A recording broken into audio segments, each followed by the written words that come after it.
Hi, this is Damien AtHope, and I am an Axiological Atheist. And go ahead and tell us who you are and what kind of atheist you are.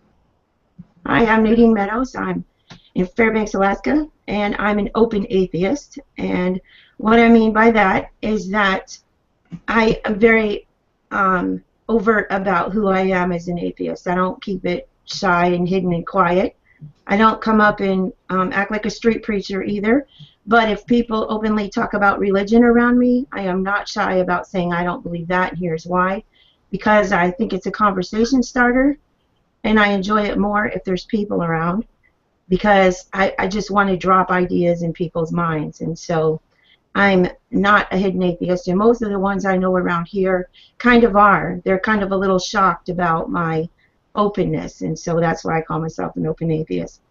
I'm also a free thinker, but I never thought of myself as one. Free thinking for me was that I've always had my own ideas, and they've transitioned over time as I learned more.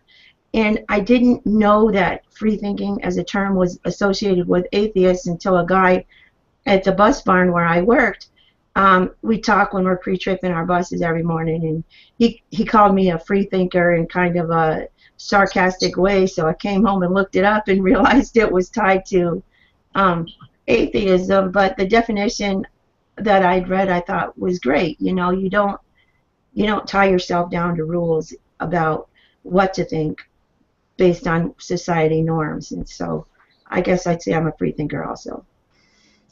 Great. And so you said someone told you. How were you raised? Were you raised an atheist or a free thinker, or how was your childhood? My childhood was extremely dysfunctional, mixed with Christian evangelicals, and my father is an alcoholic, and depending on where he thought the Holy Spirit was, we may or may not go to church, which is basically the only place we were allowed to go. So it could be the Baptist church or the Pentecostal church, or never a Methodist, never a Catholic. They're all going to hell or whatever. And so, and my mom, my mom was, I would say, what the ideal Christian would be, somebody who just really tried, was kind and gentle, but she was very young, had a lot of children. Before she was 25, she had 7 of us. 23, I think she had 7 of us. And so our life at home, when Dad wasn't around, was the Christian radio station. We listened to Children's Bible Hour every day after school. She always had the Moody Bible Institute, listening to him speak, James Dobson, all these people I can't stand now, but that was what I was raised in. And so I would say it was really confused that way. Of course, when you have alcoholism, that's why there's a lot of dysfunction and stuff. So religion and dysfunction are tied in my mind. Yeah, I had a lot of experience with it. My dad was in a cult called the Local Church, and we didn't watch TV and we didn't listen to radio, like you said, unless it was Christian. Once a week, I think it was like Mutual of Omaha or something. He let us watch like 1 hour or whatever that was. I don't remember exactly, but other than that, I mean, that was, everything was about the Bible or Christianity. Yeah. There's no TV in our home either. Girls had to wear dresses. Your only life as a woman was to serve the man, and Right. he thought he was going to pick out husbands for all of his girls, but none of us listened to him, of course. And the TV thing was always a joke in our house, because he had a little study off one of the living rooms. We had a really huge old house, and in that study he had a TV, but that was for research. He could do. Oh, well, exactly. Yeah, that's like my dad. I think he's also a psychopath. He was a little bit of an alcoholic. He was always drinking. I mean, he had like 14 bottles in the house. He was always drinking. I wouldn't really say he was a drunk. He's kind of a weird alcoholic where he's kind of constantly buzzed, is what I would probably say. But he's the kind, still is today, that, to me, he's kind of a psychopath. And he decided one time, he had TV, like you said, that he could watch his own self. Of course, I would sneak sometimes when I was a kid, wake up like really early and try to watch Felix the Cat or something. Cartoons, but before he got up, a couple times I did that. I was very rebellious even as a kid, even though I tried to, believe in God the way they wanted. But one time when I was a teenager, he had saw that someone had watched a show that had violence on it, and so he went in the living room and he took a sledgehammer and he smashed the TV in the living room. Not because his TV watched violence, but because the TV at someone else's he had seen. He went to visit their house, and he saw violence on it, and so he felt the TV was evil, so he killed it. Well, there's a little message there, I think, because when I left home, I got married. I was married for 16 years, and it was a violent relationship. And after I left, I was in therapy. Some of the bizarre things he did like that, like you just described, were told to me that these are messages that they're sending you. I can do this to you, too.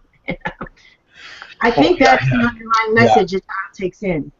Oh yeah, he didn't limit his violence to me.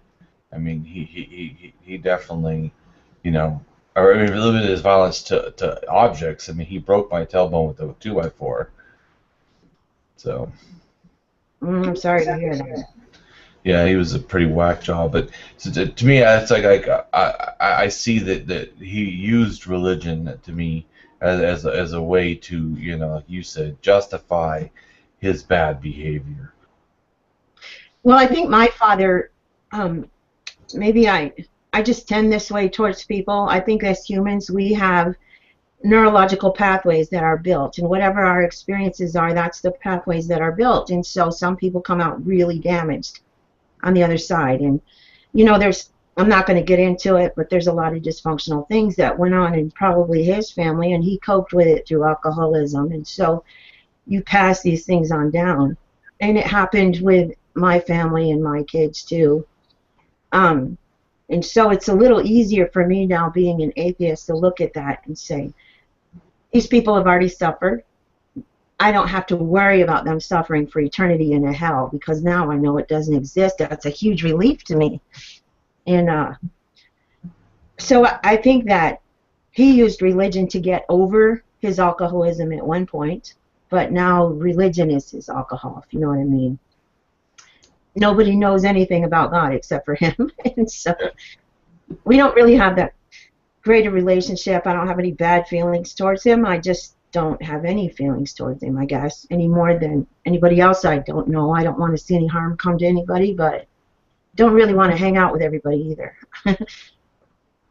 Yeah, so do you have relationships with your siblings? You said you have 6 siblings? No, there's 9 of us all together. Oh, 9. We had some more children after 23. Oh, wow. But, I'm just talking about, she was very, very young with a lot of kids. And so she's, the way I view that, this is a person who's just coping with life every day. So to use religion to cope, to me, isn't a bad thing on her. And it was a comfort to her and helped her navigate life. And so, yeah. So did she have that many kids because she felt it was a religious duty or something, or she just... No, I think just one of those things, poverty and, I don't know, no access to birth control or something. I don't know if she really believed in birth control. We don't really talk about that stuff, so I have no idea. But has she ever tried birth control? So, I mean, if she hasn't, then maybe it is a religious thing. No, I really don't know. Like I said, we didn't really talk about those sorts of things. We didn't talk about sex or anything like that. Besides, it was bad. You don't do it. Right, yeah, don't do it. Not till you're married. But, as far as the siblings and do I have relationships, I came to Alaska in 2003 with my ex-husband. Where'd you come from? Northern New York. I grew up on Lake Ontario. And so I haven't seen my family in over a decade. And when I came here, I was in a severely dysfunctional relationship, very violent one. We came here, my ex became a meth addict. And within 2 years of getting here in 2005, I became single, took my 5 kids, stayed in a women's shelter for 3 months, and we started into court-ordered therapy, of course, for me and all the kids, and a lot of emotional disturbances in our family because of the things that we saw. But I began a journey of my own. I'm going to try to understand why God allows abuse of women and children through all of history. This was where I began. And so I started studying everything I could get my hands on concerning abuse and God and religions. And it was a 10-year slow process, and I worked my way out of religion without realizing that's what I was doing. But at one point, about 4 years ago, I guess, I went to... Can I stop you for 1 second? I just wanted to say that that would be a pretty cool book to have that talks about the abuse of women, or the allowed abuse of women and children throughout history because of religion and God. That would be, I mean, a sad book, but I mean, a pretty poignant. Sorry, that's just when you said. No, I think it's great because what you're talking about is something, you know, I made this like little list of points I wanted to remember to tell you about. My connection between what atheism has given me and what religion gave me. And religion gives you learned helplessness as a woman. Yeah. You are taught to be Pavlov's dog. You're not to have any emotions, goals, or dreams of your own. Your job is to have children and to be obedient to your husband. You are in an abusive relationship and you go tell somebody about it, and their answer is, you know, are you praying for him? Are you being submissive? Are you quiet? Or are you fighting? You know, it's always blame, blame, blame the woman. And then you have people like myself who are so black and white and thinking, it like I was at that time. You pick up the Bible and you're searching for answers, and everything in the Bible tells you, you know, obey your evil masters, not just your good ones. And you have all this very disgusting stuff, as far as I'm concerned, in there, but you then teach yourself to do these very bizarre behaviors, thinking that somehow God's going to bless you and rescue you and your family from this trauma because you finally figured out the puzzle and you finally learned how to be nothing, enough of nothing that he can bless you now. And that's kind of the state that I was in. But when I was working through it about 4 years ago, I went into the Hebrew roots movement. I was thinking, oh goodness, we had it all wrong. We're supposed to follow the Torah. We're supposed to do this. I got into that.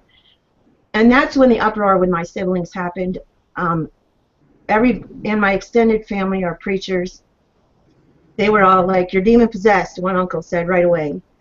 And other people said, you know, the Old Testament's gone, it's the New Testament. But no matter where I was, fighting to work my own way out of it, everybody else was telling me I was wrong. And so when I got to become an open atheist last year, it just dawned on me in March that I was an atheist because I'd finally ran out of things to question. And I realized that if Moses didn't exist and nobody knows who wrote the Bible, the whole thing's a crock of poo. So I was like, oh, I'm an atheist. And I made an announcement. And then I've had a last year of just like a lot of arguments with family through email, on Facebook, and stuff like that. So not a lot of great relationships with my siblings anymore, no. But I think my sisters are always going to be my sisters, but they're all very walking on eggshells around me because I'm too open, I'm too direct, I'm too sure of what I'm saying. And so to them, it feels offensive, I guess.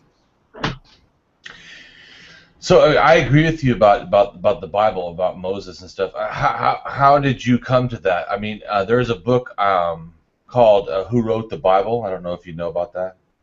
Yeah. And it basically says that the first 5 books of the Bible, supposedly written by Moses, absolutely could not be.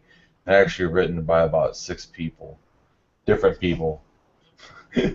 Well, when I went into the Hebrew Roots movement, I was really trying to justify all the violence in it, and so I got into the giants. Could you explain? I don't know. I've never heard of Hebrew Roots movement. Could you explain that? Oh, okay. It's where you realize you're reading the Old Testament and the New Testament, and you believe that you see Jesus said that this law is not passed away, not one jot or tittle till the end of the world. Right.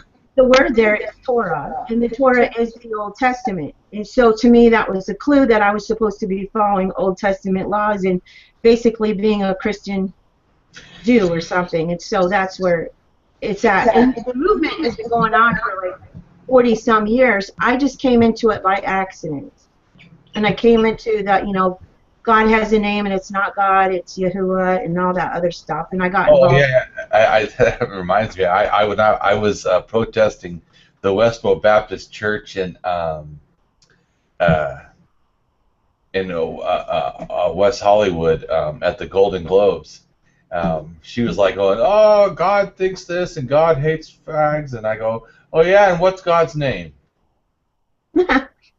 She's like, "Jesus." I go, "No, you do know your Bible, right? Jesus is the Son of God. What is God's name?" I go, "You don't even know what your God's name is, do you?" Well, so yeah, it's funny. Yeah. A lot of Christians don't know what you just said. Yeah, and there's a huge movement of people out there who realize that, you know, God did have a name according to the Jews, and I kind of discovered it, and so there's this whole movement going on there.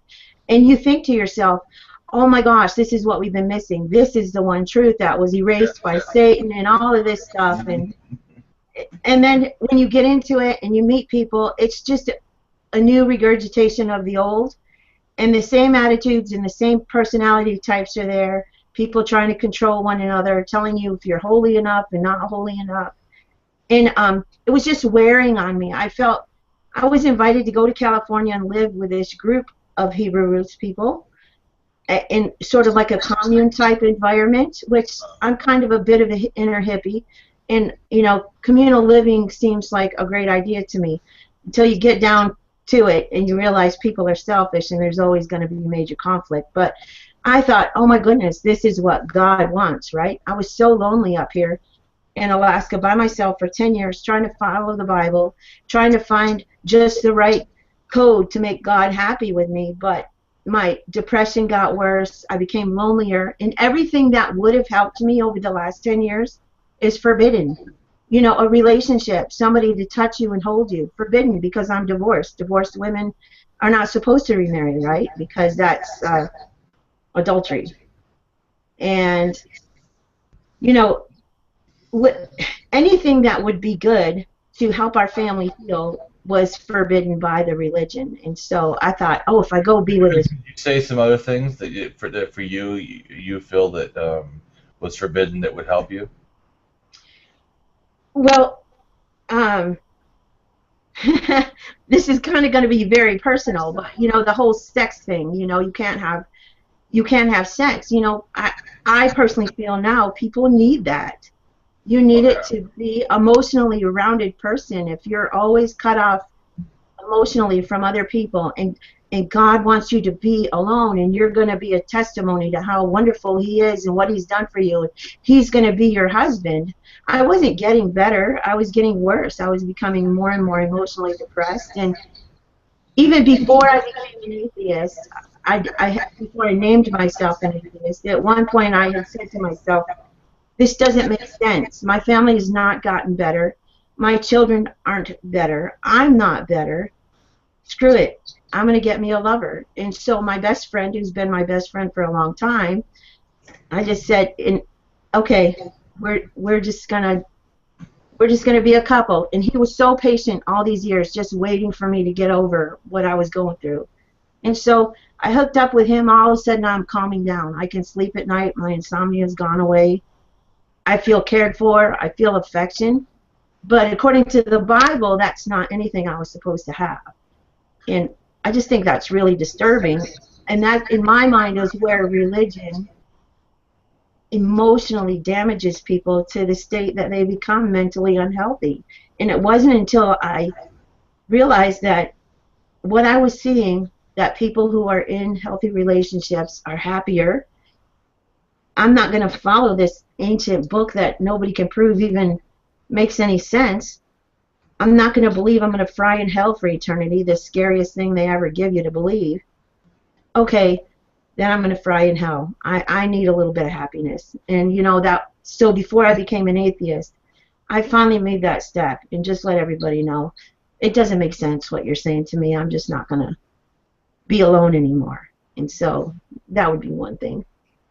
Yeah, for me, the sex thing was always a problem. I mean, I never doubted God ever until I stopped believing. But the sex thing, I'm now in a poly marriage. I don't really like, you know, monogamy. I don't. And sex has always been a very big need of mine. I never could really. Only one time in my life I really tried to be to not have sex, and it lasted about, I don't know, a month. I tried not to. I tried not to masturbate. Tried not to have sex. It's just not me. It was like a unbelievably impossible thing for me. It's just not me. And I know I felt shame, like you said, because of the Bible teachings. But I thought I thought I was demon possessed. I couldn't help it. I couldn't stop. I mean, and it's perfectly natural to have sex. I know it's normal. I'm just saying that. Well, I think for me it was easier to go 10 years without anything because I had never experienced an orgasm in 16 years of marriage ever. I did not know what one was because it was a violent relationship and everything was violent. So for me, in my mind, love and violence have always been confused, which is another problem with religion. And religious people would say, oh no, you were just in a dysfunctional relationship. And I'm thinking, no, not really, because the Bible sets up these parameters that allows this sort of thing to happen. Oh, where you tell women to stay submissive to men like this because that pleases God somehow. So no, you don't get to separate it because you've got to run through the daisies idea of religion. That's not reality. Reality is that it can severely damage families for generation after generation, and so people don't have any idea of what is normal, and they're afraid to say words like sex and masturbation and stuff like that. And I'm not afraid anymore, which is a horrid shock to my family, but to me, I could care less if you're in a polyamorous relationship or if you're homosexual. I really had a hard time caring when I was a believer because I would look into another person's eyes and I see a living, thinking human being, and I'm thinking, how could a God want to fry this person because they didn't find the name of Jesus? And what about all the billions of other people who lived in other cultures and stuff? They're all frying in hell? Yeah. I've always had a hard time matching it up, but I was always thinking that I was missing a piece of the puzzle. I just had to find a piece of the puzzle. There's no puzzle piece missing. Yeah, it's the logic and reason is absent from religion. Yeah, when I was a religious believer, I did hate gays and stuff, and I wasn't practicing poly. I did a few times when I was younger, but I didn't do it, you know, intentionally, thinking that it was okay. But it really is different for me because once I stopped, like you said, all that religious stuff, I was able to care about people in a way that I just never could. I mean, it was like a barrier to really care. I always thought I had like a duty to almost dislike people with religion that I feel the exact opposite. I almost feel like I have, you know, not a duty, but you know, a calling to really look at people now that I'm an atheist and see them as really as people with needs and with wants and with feelings and you know and value them in a way that I couldn't value them before. Well, I'm not saying I never made separations with people. I never felt bad towards anyone else or didn't dislike them because of what they were. But I was duty-bound to separate myself from them, if you know what I mean, by the Bible. Yeah. And for instance, many years ago, I had a friend who I loved very deeply, a girlfriend, and she was believing she was a lesbian, I guess at that time, was exploring it. We grew up in this very closed community. People didn't accept that kind of thing. It wasn't just the religious people. Nobody did. Right. And so she was exploring that. And she wrote me the most beautiful letter ever. But I had a nervous breakdown over it. And I don't feel that it was me who was doing that. I had this horrendous amount of family telling me this is wrong. You can't be with her. You can't. She's trying to destroy your mind. She's a trick of Satan. She's all these things. And all I knew is I just love this person. I'm heterosexual. I'm not a lesbian in any way, but I loved her. I loved her a lot.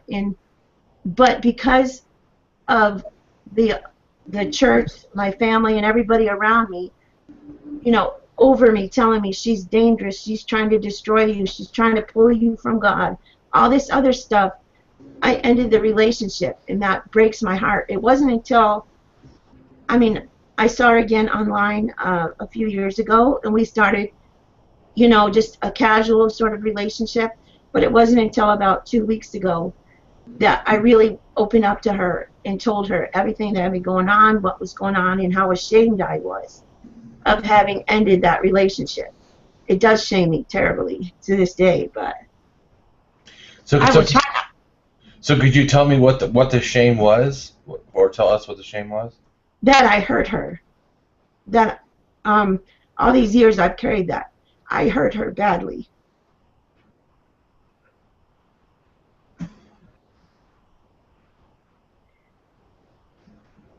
But she's in How did she take those feelings when you told her? oh, she's a very loving person, and she described to me what she had gone through after that. But she knew what I was, and she said, you know, I just loved you. I knew you were in a bad place. I knew that you were in a bad relationship. I just loved you, and I wanted to help you. And she said, I didn't know, you know, fully if that's what kind of relationship I wanted to have with you or anything like that. Just, we were both very open, and just recognized that we were both different people then. And in the end, you know, she says we should have just run off, like with our kids, run off together, and just our lives could have been better. But in the end, it worked out good, because she's in a very good long-term relationship with another woman for well over 16 years now, I think. So it turned out good. And I don't think that I would have been good for her, because I had to work through all this religious indoctrination. I had to undo that all. And she hadn't been raised with that. So it wouldn't have worked out well. Yeah, and then you never know though. She could have maybe helped you support to get out of some of that. I know that sometimes you know, us being challenged with our religious ideas that we think, because I know that it really helped too. My wife wasn't really raised in that stuff, and it was really a benefit to have not just the questions, you know, that came up and me deciding to be an atheist, but having her support. If I would have maybe had someone else that, you know, didn't, it might have been a lot harder for me to, you know. Right. Well, it took me 10 years to become an atheist, but I think that once I decided, I became very talkative, and I talk a lot now to everybody, where my whole life before I was shy, reserved, unsure of myself, never would make positive statements about anything because I couldn't be sure. You know, I'm not as smart and as spiritual as everybody else. And so for me, I feel like atheism gave me my personality. I found out who I am. Yeah. I'm a happy person. I love talking to other people. I love looking at other people in the eye and knowing that it's okay. Like with my own kids, I have a couple of kids who are drug addicts. When I was a believer, every day was constant pain because I had to save these kids from hell, right? So I'm focused on them, doing everything I can think of, begging God to help me save these kids. And now I look at them and I see the whole course of our family history and everything that happened, and I know that I'm not gonna, it's not my responsibility to save them. It's my responsibility to love them. I understand boundaries now. I understand that, yes, the one thing I do need to do is I do need to say to them, yeah, I'm sorry you were raised in a sucky environment. I'm sorry for my part in that. I'm sorry, I was so blind and indoctrinated. I thought if I did this stuff, it would help you. I'm sorry for these things. But what they do after that as adults, now, I can't do that. But it's a relief to know that there's no hell for them to fry in because they're dysfunctional like I was. You know what I mean? That Yeah. to me is a huge relief. But I didn't get any support from anybody else until I went online and I started watching the Atheist Experience. And I was like, oh my God, these people think like I do. And started joined the Atheist Club on Facebook and stuff like that. Then I started developing relationships. You know, my boyfriend is, I would say he's not a believer, but he doesn't care one way or another. You know, he's just one of those people that lives his life. He does his thing, and you know, but he's very. There's a name for that. It's called an apatheist. Apatheist. An apatheist is a person who doesn't really deny or acknowledge God. It's not really agnostic. They're not doubting it. It doesn't matter. It's an insignificant issue. Right. Well, I guess that's what he would be. But he's great in that he was with me through my religious years, all the way through, just sort of watching it, but never trying to take charge and direct. And I think that's what I needed. I needed to know for myself what it is I think, what it is I believe, so I can be a whole person and not just not indoctrinated by another set of ideas. So I'm glad I came to atheism on my own and then began interacting with atheists. Otherwise, I would be always wondering, did I allow somebody else to brainwash me? Yeah. Well, I think my brain needed some washing, personally. It was a dirty place. Religion polluted it quite well. Well, it does, and I think that's probably why I'm very outspoken now, because I want other people. I kind of see these mind chains on them, and I just want to hack away the chains and get them free. I totally agree. To me, even like some people say, well, they're happy. Yeah, not really. I remember being a believer, really devout, and I don't really remember being, you know, that happy. I remember being guilty and shameful, and a lot of like negative feelings. So I always say that I don't. It's not that I'm trying to take people's religion away. I'm trying to offer that there's another way. That you don't have to feel this way. It's the stuff that you believe is not correct, and you don't have to feel this way. Because when I was a believer, I felt I had to. It wasn't like, you know, well, I choose to believe in God. I mean, I felt that it was, you have to believe in God because God is there, and if you don't, you're going to suffer in hell. It wasn't like I thought, oh, I love God, I would want to believe Him. You know, it's like, no, I thought I had no choice. I think that's true.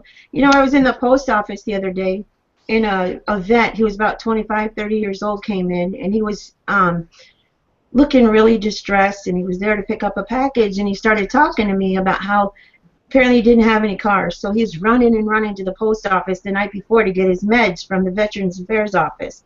And so he's running to get his meds, and they close the post office doors on him the night before.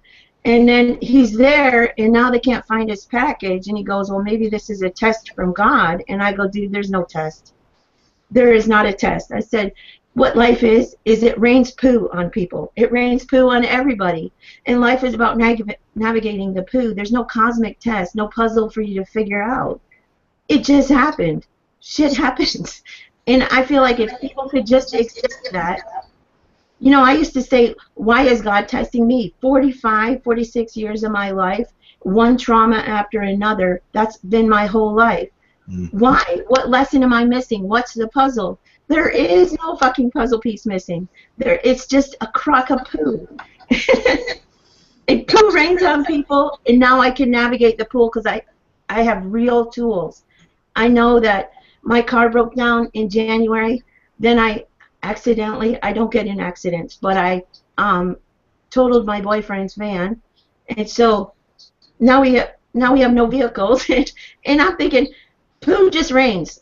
So it's not about, oh, what lesson do I have to learn? What is it God's trying to teach me? It's about, okay, I got to walk to work for a few days, maybe hitch some rides, and when am I going to get paid? And then I can fix my car. You know, this is how you navigate life. It's not with trying to figure out what the cosmic puzzle is. Yeah, so and I want to go back to you said that you asked your kids, for forgiveness and stuff. Have you done that for yourself? Have you forgiven yourself for believing that stuff? Because you 45 years, that's a long time to hurt yourself. The reason I ask is because it took me till 36 to be in it. I felt like, wow, man, I just wasted my whole life, all this shame and punishment I put my life through.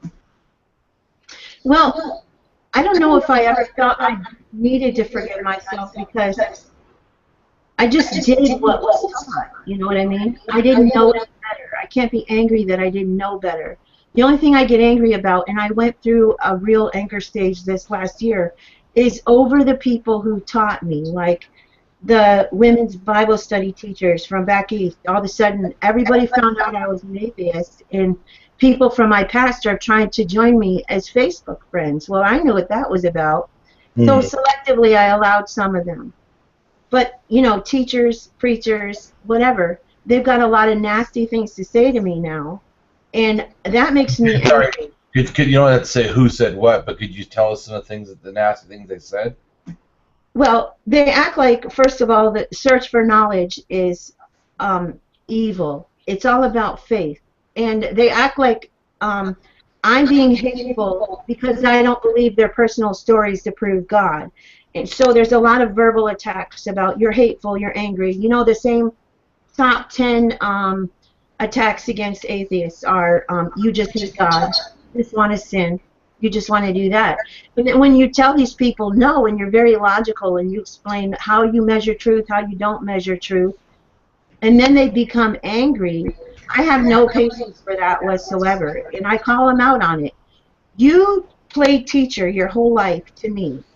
In my teen years, in my young adult years, and in my older adult years, you're the women's Bible study teacher, you're the youth pastor, you're this.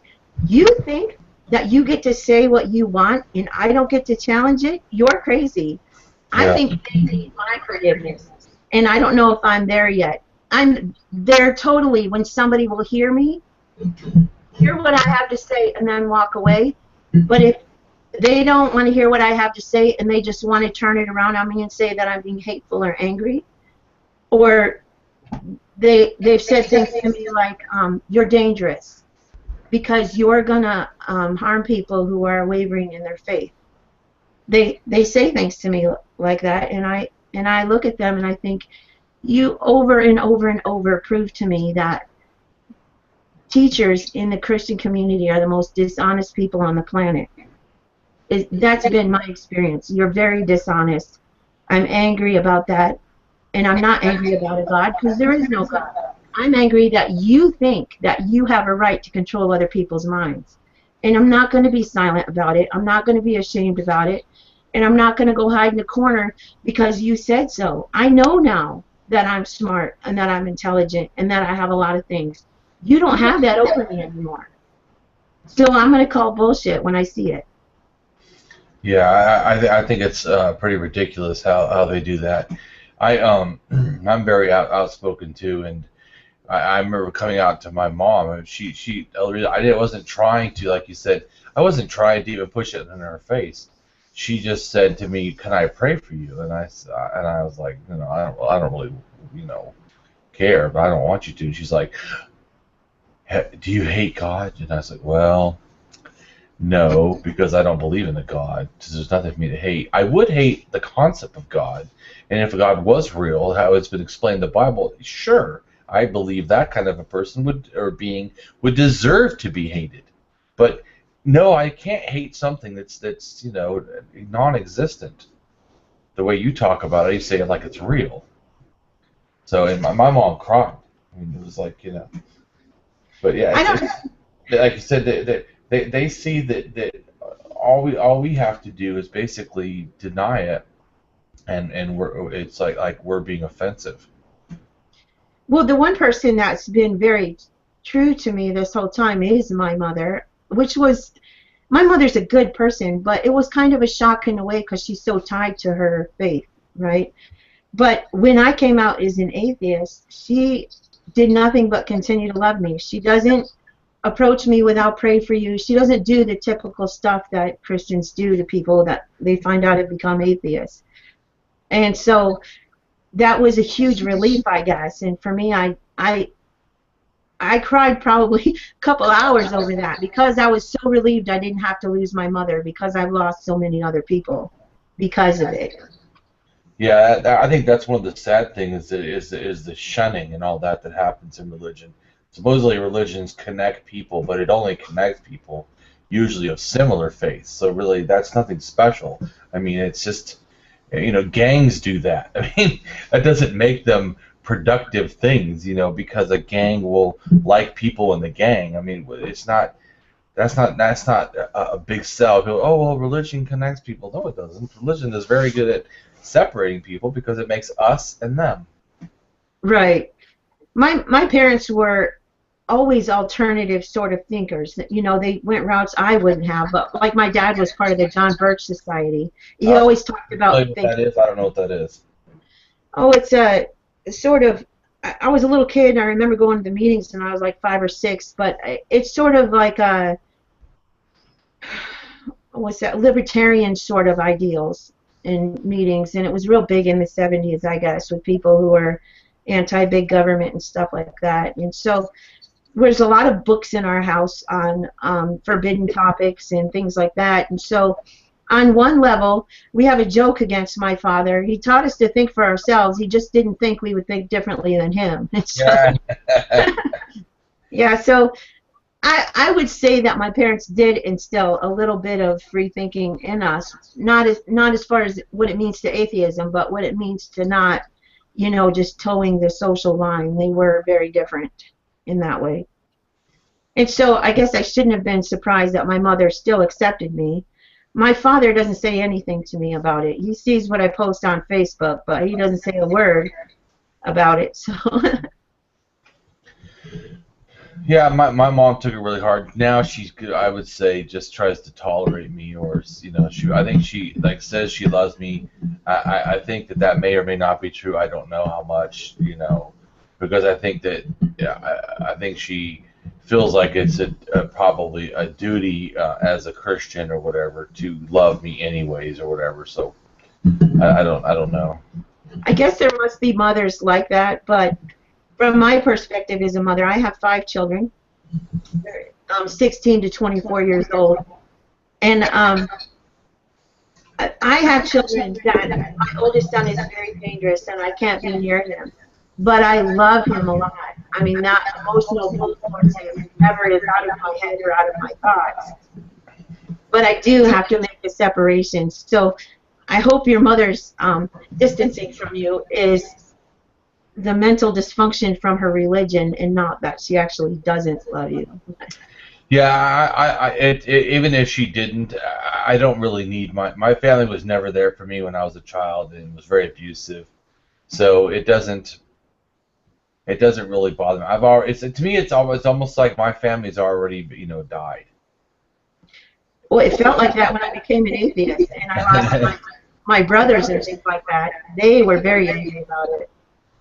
Well, they would say they weren't. There was sort of a family vote that went on, I guess, behind my back about how really the problem was me and not anybody else. I was angry and hateful and whatever. And so the more open I tried to be and the more explanatory of what I tried to be was more proof to them about how hateful and nasty I was. And so I was thinking, if you were to talk to me, it would be just like this. This is my voice. This is my tone. I mean, if I was angry, don't you think I'd be hunting? I don't know, acting in a different way. But I guess people interpret you the way they want to interpret you. And so it did hurt to lose my brothers, but I'm over that, I guess. But as far as my children, I guess the one thing I don't think, I hope I can forgive myself for is that if I had left when my oldest son was a baby, he wouldn't be a sociopath, possibly. He is a diagnosed sociopath.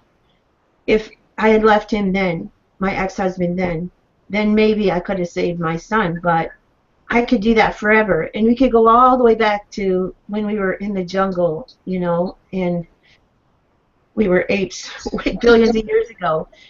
Everybody has a set of dysfunction they carry with them, and it's only our pursuit in our own life to change that can make it a little better maybe for the next generation. For me, the problem isn't that my parents were dysfunctional or my ex-husband was dysfunctional or that I was. The problem is accepting it and staying in it, and that's not something I want to do. So I can't undo what environment my kids grew up in. Their dad was a meth addict, and they saw a lot of violence, and so for them that changed things for them in their brains. And you know, my oldest son became an addict, and then my daughter, and our relationships are not great, but I can't do anything about that, I guess. And so did you say that you've been to some counseling, or you're going to counseling now? Well, no, I started counseling instantly after leaving my ex-husband, because I had gone to the women's shelter with 5 children. They were all at home then, and the kids were all in individual therapy. Then we had family group therapy, and I was seeing a therapist on my own. And for us, they said our story, what we had lived through, to them. I mean, you could see them becoming shaken. It was so bizarre. And so, I mean, my last day with my ex-husband, I was running for my life while he was hunting me on a 4-wheeler. You know, this was our life story. These are the things my kids saw. And so therapy helped me realize that all that fear I felt all those years wasn't me being melodramatic. I really thought I was being melodramatic, but it wasn't. They were like, this is bizarro world. You shouldn't have lived in this world. And so they helped me to recognize what's healthy and what's unhealthy. And this is what I love about the secular community and about programs like that, because religion doesn't do jack shit for you when you're in a situation like that. I talked to pastors. They were hands off, you know. Bring you to church on Sunday, and that's all they had to do for you, because they have no answers for a family that's not destroyed. But the secular community does. They can help heal people. And so, to me, the more I saw that, the more I couldn't reconcile what the religious community said about the secular community. Because one was actually helping, and the other was doing nothing. Yeah, I agree. Being a drug and alcohol addict, I went to AA and stuff and Narcotics Anonymous and stuff. I went for like 18 years until I became an atheist. Yeah, but the whole time I had always been gone to counseling, lots of counseling. And to me, I realized, like you just said, you know, really the counseling did a lot more for me, really, than the to just keep talking about my addiction to other people. So the religious method of, you know, God's gonna, you know, save you, you know, it doesn't do anything, because there is not a God, and that doesn't change, it doesn't save you. So it was really for me, you know, like you experience, you know, it's the counseling, it's something outside of the religion that actually makes you get better.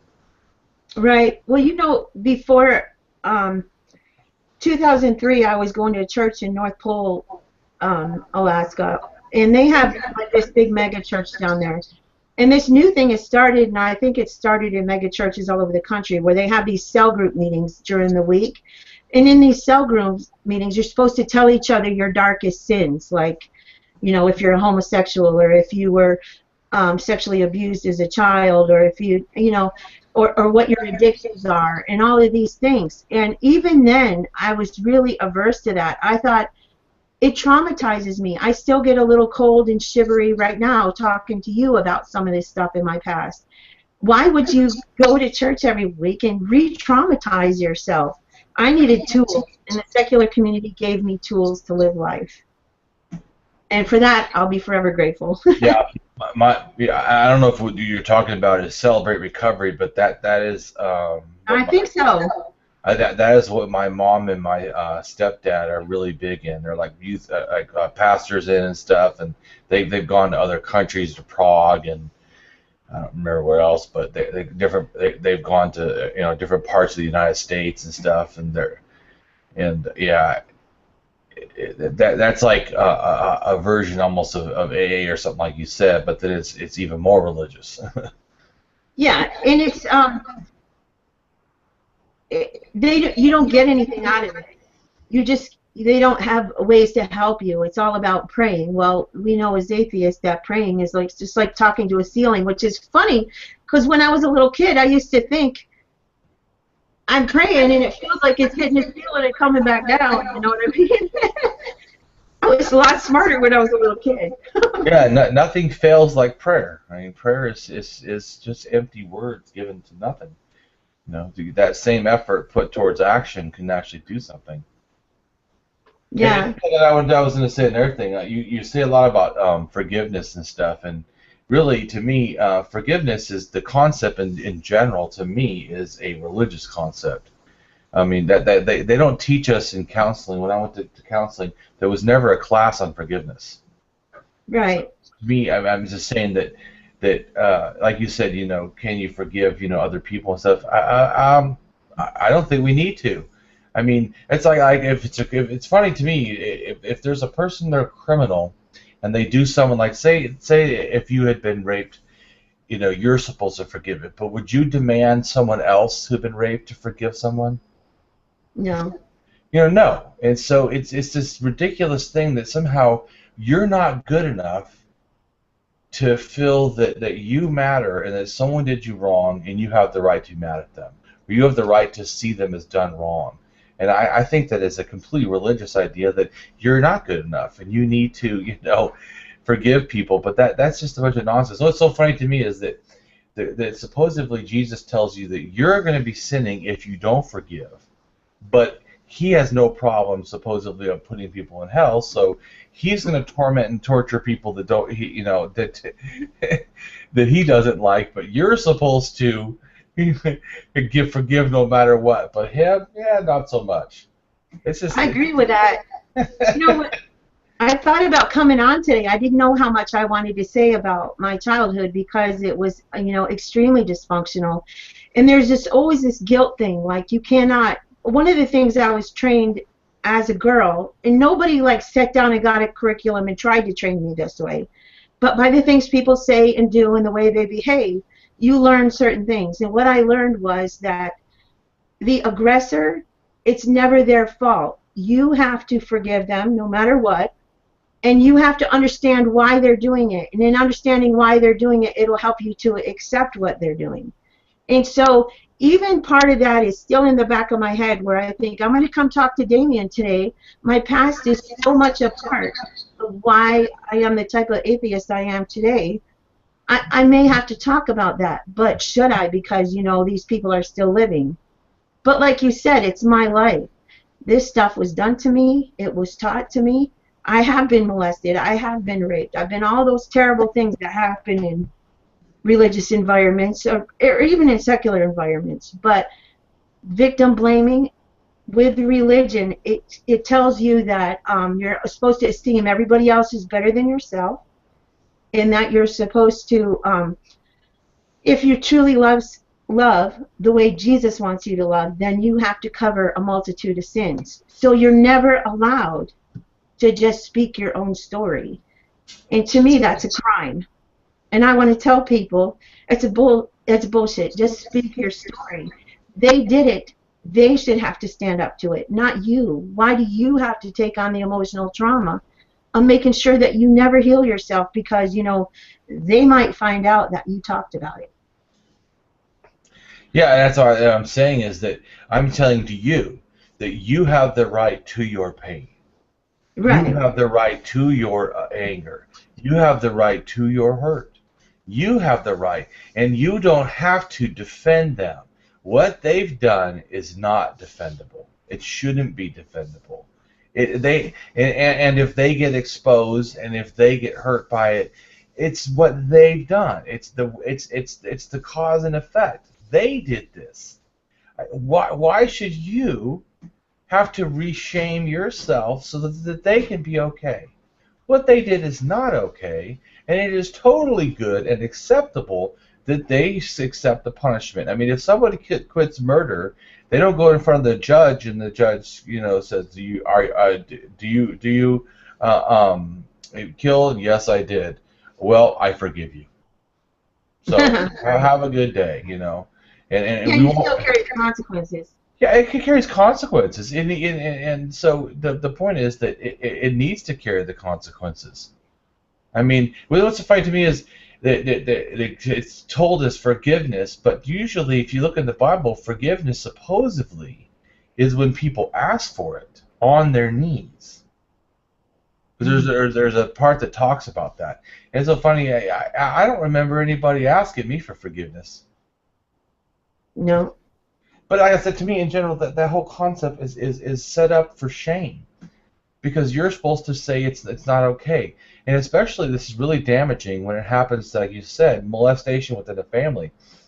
Here you have this male figure and molesting you, and it's a person you're supposed to love, and they've done the violation, but then the rest of the family, even if they find out, want you to be quiet, not to hurt them or not to hurt the family.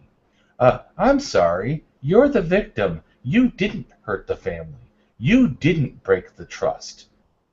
That other person did. And they should. Why should you accept the punishment and the for what they did? They deserve to be exposed. They deserve to be hurt. They're the ones that did it. You know, I wrote a letter when I was 16 to assistant preacher at a church that I knew very well when I was molested. And I told him why would God allow this, and how I was suicidal. I really was going to kill myself. I got books. I knew how to do it. And I didn't know how to do it the fake way. I knew that you got to bend your wrist to make the cut go real, and I knew everything I needed to do. I wanted to die because why would God allow this to happen? And you know, that preacher sent back a letter, and he said to me, "Don't you talk about my God that way." That's all he had to say to me.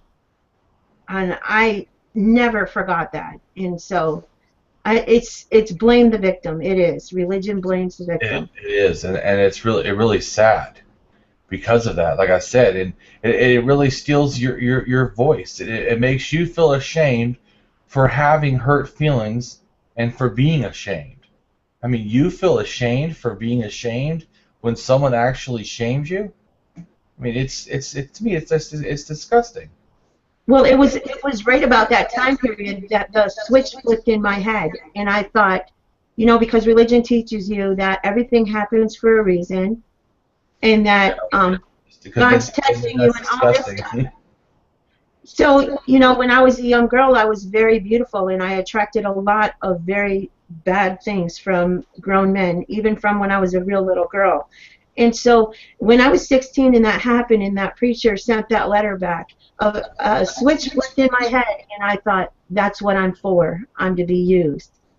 And I think that that's what made me accept 16 years of a violent marriage. And so for that reason, I feel like my story is unique in that way, because I worked my way out of it. I became a strong person. And now I can see other women. I could see the chains tied down on them that religion does. And I just want to chop them all away. And I'm not going to be aggressive towards that woman, because she's probably already experienced that. But I'm going to just drop little bits of knowledge in their head.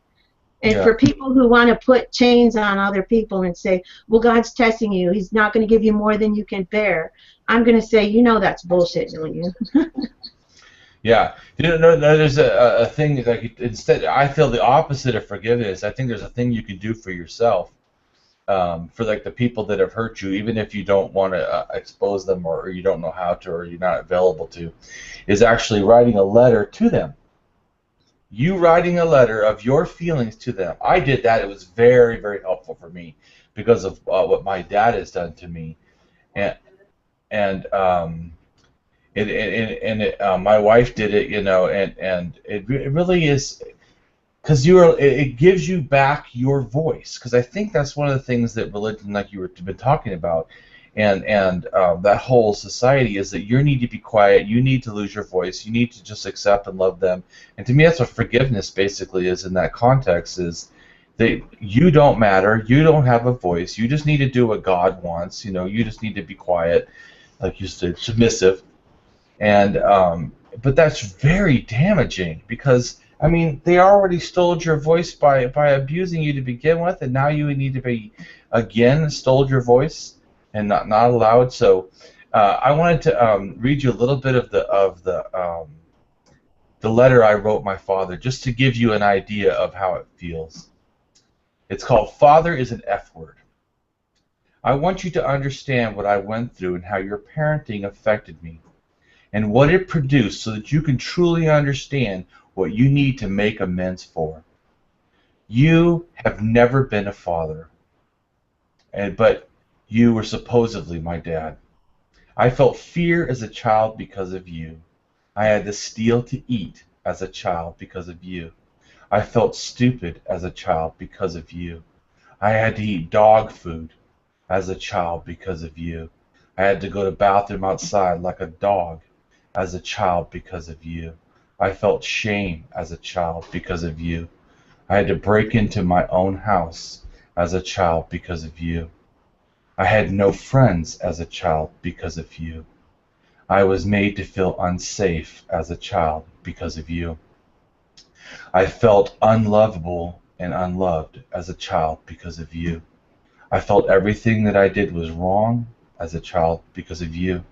I was humiliated for who I was as a child because of you. I felt alone because you had babysitters for my sister and brother, but not for me. I was learned to value hate over love as a child because of you. I felt mistrust as a child because of you. I was neglected as a child because of you. I was abandoned as a child because of you. My whole point about this is really getting to our right to tell them what they did wrong. And it's not just about them hearing it. I never gave this letter to my dad, but it's about me having the right to own how I feel, what I went through. And that's what I'm trying to say to you is you have a right. You don't need to forgive nobody. Well, I wrote a letter like that to my dad maybe 18 years ago, and he came. I didn't speak to my parents for like 2.5 years, and then I wrote them that letter, and then my dad came over and he did what he always did. He said I was demon possessed, and I made up everything. And so after that, I learned that there are people in this world that they don't care. And so my new way of handling is I don't feel that because somebody is my blood or because somebody is my parent that I have to have them in my life. And I live 4,000 miles away from everything that was traumatizing to me. And I love Alaska. I actually for years have had nightmares of not being able to get back to Alaska should I go home and visit the people I actually want to see. And I spend the whole night trying to get back to Alaska so I can escape. Since becoming an atheist, that dream has left me. I feel free because now I know it's okay for me to have those boundaries. I do not have to interact with everybody just because they're blood. And so I don't. There's probably 8 or 9 family members that I do not have anything to do with because they're too toxic for me.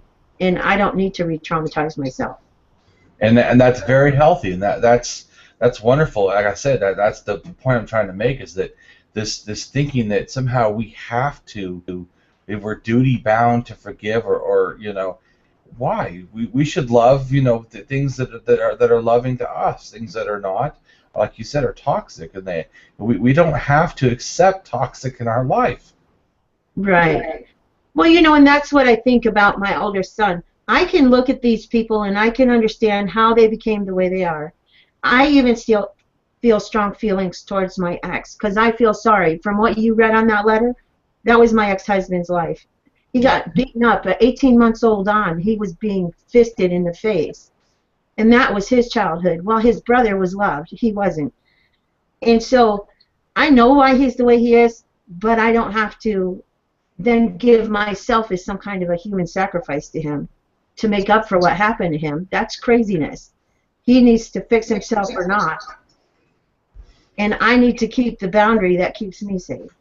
Oh, I agree. It's not. I you know, had to do a lot of counseling and work to be a better person, and it was empathy and stuff was really hard for me, and aggression and anger and violence was easy, but I've learned not to do that, and certainly not because of saying, oh, well, I have a right to feel that way because of my childhood. I mean, no, I don't have a right to treat other people bad. It doesn't matter what my childhood is. My childhood is traumas I need to work on, but that doesn't give me a right to not treat other human beings as valued. You know, so that's, but it has been a hard thing. That's one reason why I'm an axiological atheist, and I really care so much about value, is because so much of my life I didn't have value for people, places, or things, even myself. I saw the whole world as plastic and just meaningless, and I've changed. I now see that no, the exact opposite is true. Really, there's a lot of value. People matter. People like ask, why do I care to hear from people? Why do I want to do interviews? Why do I want to tell people about atheism? You know why? Because I care. Because people are valuable. You are valuable. You are worth listening to. Your life, it has meaning. You can help someone else. We do it all the time, and it's worth doing. It's so worth doing. People really matter. So for me, it's like I said, it's the exact opposite. That religion says the only thing that matters really is God. And so you should live your whole life, suffer whatever, just for God. And there's no God. It's all meaningless. Now, what really matters is us.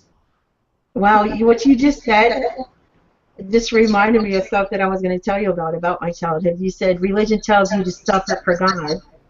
And one of the parts of my upbringing, and I'm sure this was my parents' way of telling me that, God would give you strength to face anything in life.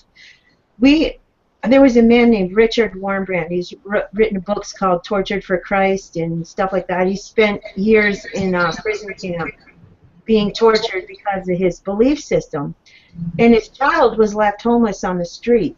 And they run an organization here now called Voice of the Martyrs, in which they put out this newsletter every month about suffering Christians all over the world being tortured for their faith.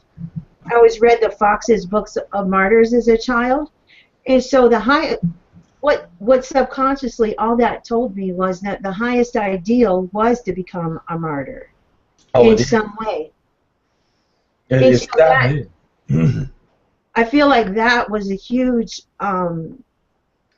underlying thing, possibly about why I stayed so long in a violent relationship, because you're doing God's will when you're suffering, right? Because James chapter 1, have you ever read that? I had it put to memory at one time, where you're supposed to count it all joy when you suffer different things, because that shows that, your faith is being tried, and if you stay faithful anyway, then you've pleased God, basically. So it's disturbing to me. It's highly disturbing, because it destroyed my family, that kind of thinking. It is disturbing, and that's why I always say that it's to me, I have compassion, for the religious believers, because I realize that they are victims. This is a sickness. This is something, that's harmful. It's not just a couple of stories. It's like, I feel like some atheists, feel like, oh, well, religion is just a couple stories that make people feel better. No, it's not. This is a toxic, ideas that are very harmful. And this is the problem too. Let's say for some reason someone can be a Christian or be a religious person, and it's not toxic. Yeah, but the problem is, it's not like a capsule that people take or something they eat where it only affects them. No, that toxic idea that they can eat. In other words, it's like typhoid Mary. Just because you can have the disease and it doesn't kill you, doesn't mean that everybody you touch is not getting sick because of it. So maybe one person can handle religion and not be toxic for them, but then they raise kids that are toxic. They have friends that they promote are toxic. I mean, so it's not a singular thing. So I know some people call themselves new atheists because they speak out about stuff, especially Christian and harm. And to me, as long as people still affect children, I will forever talk out against religion. And so what it really means is I will forever talk out against religion. So I'm not. Right, it's going to be a long time before it dies. Well, right, and it may not. It may be constantly a toxic idea. I don't know, but I'm just saying that I don't plan on stopping ever until children are not indoctrinated. Yeah, I think I feel the same way. I have these kind of conversations with my mom, who, like I said, is a very good person, but she still keeps her faith because it comforts her. And she's different in that she'll listen to my ideas when I say things very similar to yours. Like, Mom, these stories or these things, they teach you this or they teach you that and the other. And she'll always come down to, well, I'm just going to keep the Beatitudes and be as good as I can to other people, which to me makes her purely a good person, and I don't think she goes around trying to indoctrinate people anymore. She and I had kind of already had a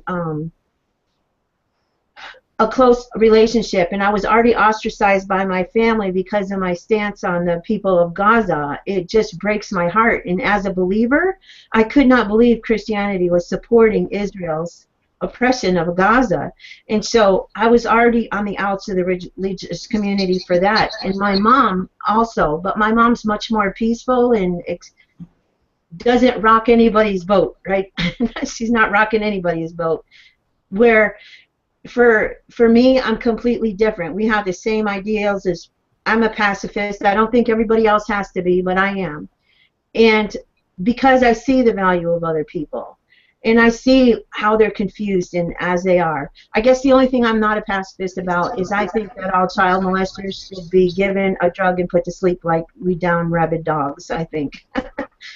And we got way too much child molestation going on in this world. But, you know, as far as anything else, I don't want to commit violence against another person because I don't know what they were born into. They can't help what they are. And so wouldn't it be better for us as a society to teach people the tools to become empathetic human beings instead of all of this us against them and all this groupthink and all this separating ourselves into groups? To me, religion has its heyday, and it's kind of like a yeast in the world in that it just conflates violence because it allows them to blame an imaginary person for why they have to do what they're doing to each other.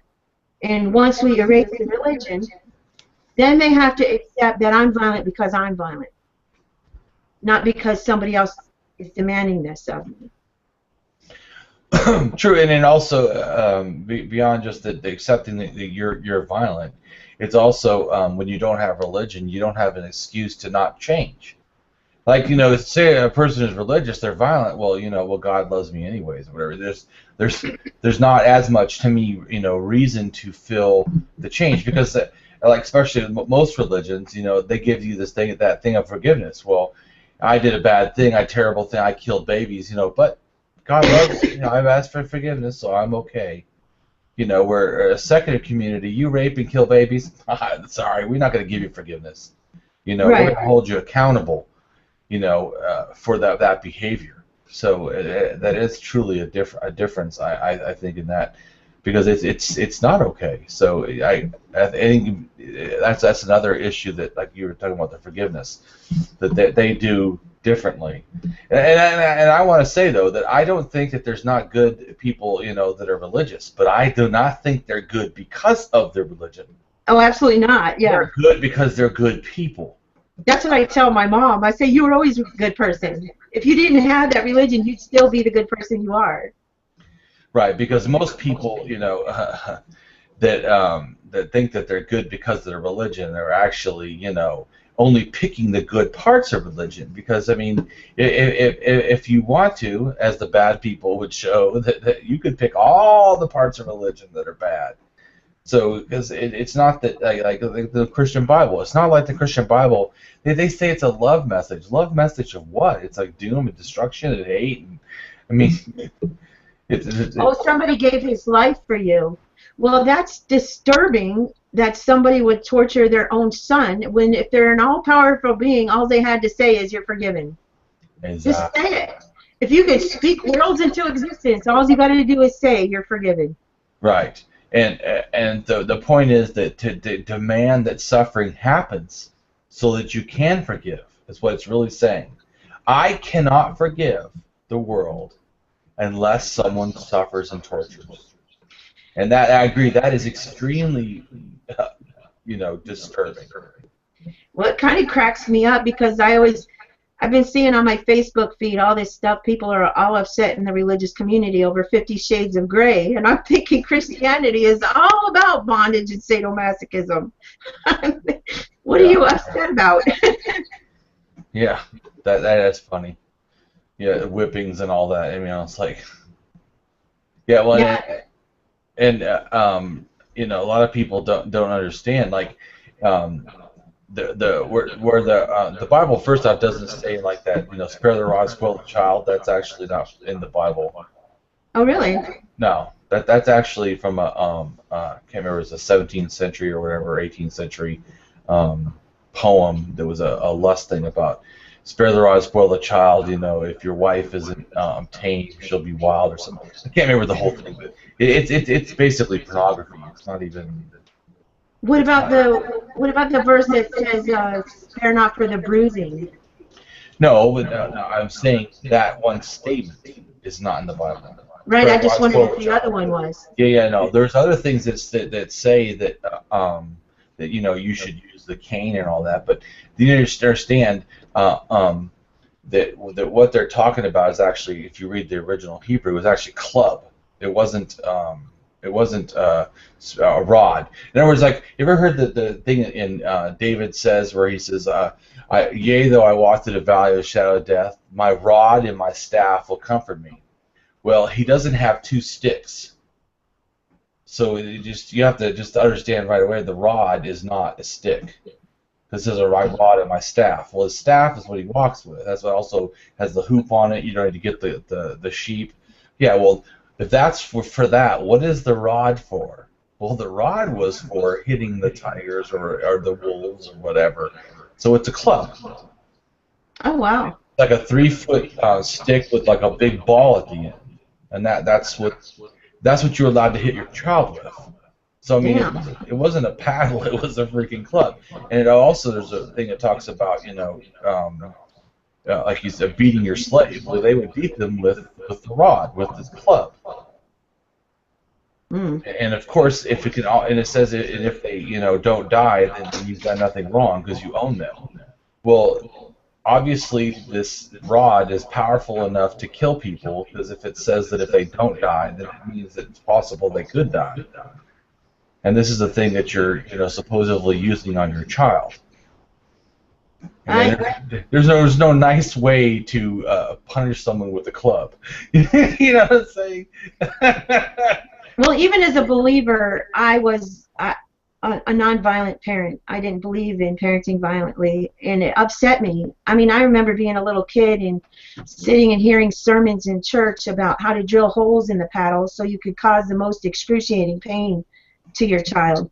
And thank goodness my parents didn't do that. But I just think to myself, these people are sadistic. It's that teach this stuff, and that train up a child book. Oh, it makes me insane.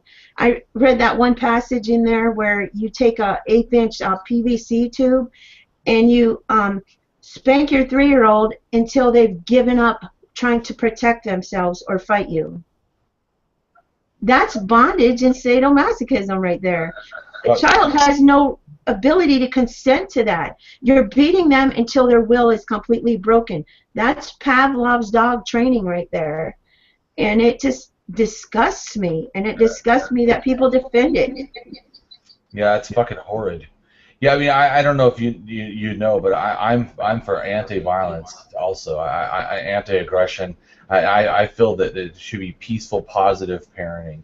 I feel that that there's never a reason to do physical violence to your child. Never. So, I mean, I'm completely anti-spanking. I think that is a barbaric, you know, non-thinking way to try to parent your child, and it doesn't work, and it causes harm. I agree with that. And usually it's almost always done in anger. I remember twice I swatted my oldest son. He took a metal dump truck and was going to dump it on his baby sister who was just born. And I popped the side of his thigh with my hand and left a hand imprint. But I'm thinking that's reactionary, and that's you're not caring I mean, every Christians try to make it, it's all very careful and loving and a wonderful event and teaching your child to be self-controlled. No, it doesn't happen that way. And even if it did, what you're still doing is breaking the child. You're not teaching the child anything. You're just reaction. And I think it's wrong, but I was always, I think I was the only person in my whole family that didn't believe in spanking kids. And I told them, don't you ever touch my kids. I don't care if you believe it's right or not. If you don't want to take care of my kids, that's fine. You're not touching them. Yeah. Well, I think it's so interesting because people always defend it, even atheists, which I find disgusting. But even atheists try to defend, violence toward children. Well, you don't understand, all kids are different. Actually, I have a counseling degree, so I do understand. And so you're the ones that are not understanding. No counseling association is okay with spanking and hitting kids, and certainly doesn't say it's the most effective way. And certainly it's not the way you help seriously disturbed children. You don't use, in other words, there's no counseling technique of spanking. If you have an out of control child, let's say that your child is completely out of control, and you bring them to me in counseling, I don't use the spanking method to get that child to be better, No. and you wouldn't even think that a counselor would do that. No, they did the exact opposite. You bring empathy, you listen to the child, you work through their issues, their things. It's the exact opposite. It's why I think it's ridiculous when they go, well, you don't understand, No, you don't understand. No one does that. What it takes is more empathy. It takes more time, more listening, more valuing of the person of the child. I mean, it doesn't take aggression. You don't take even yelling. It's not effective.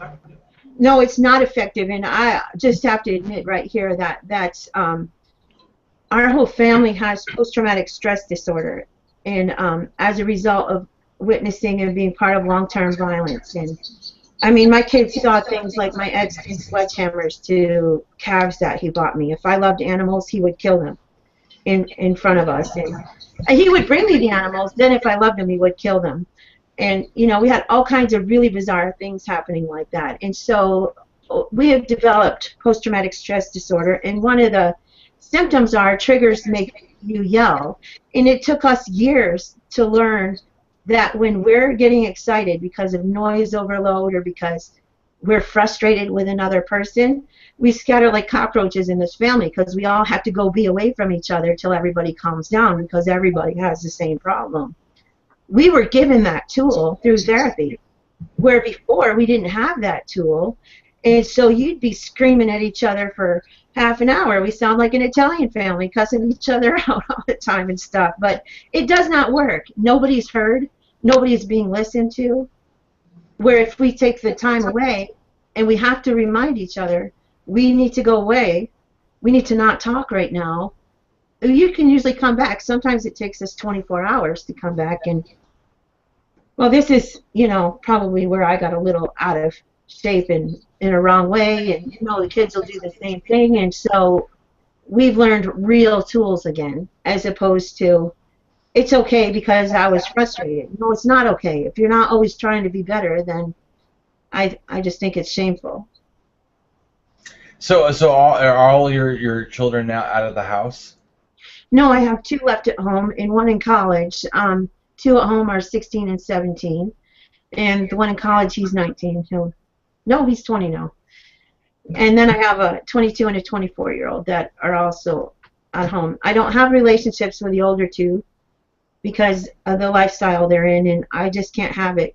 The problems with drug and alcohol in a family is that it's trickled down. Everybody teaches the next one down to do it. And so it was about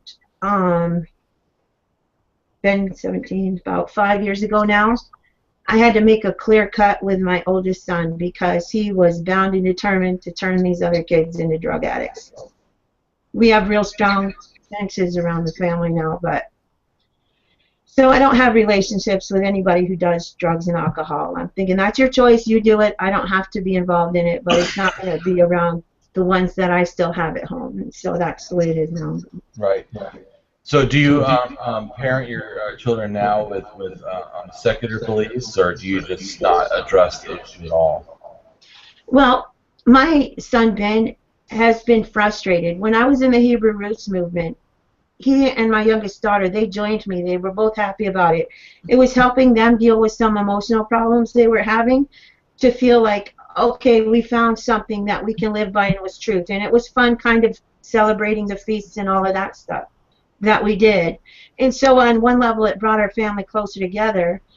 But when I started finding out that, the Bible wasn't true, Benjamin became very frustrated with me.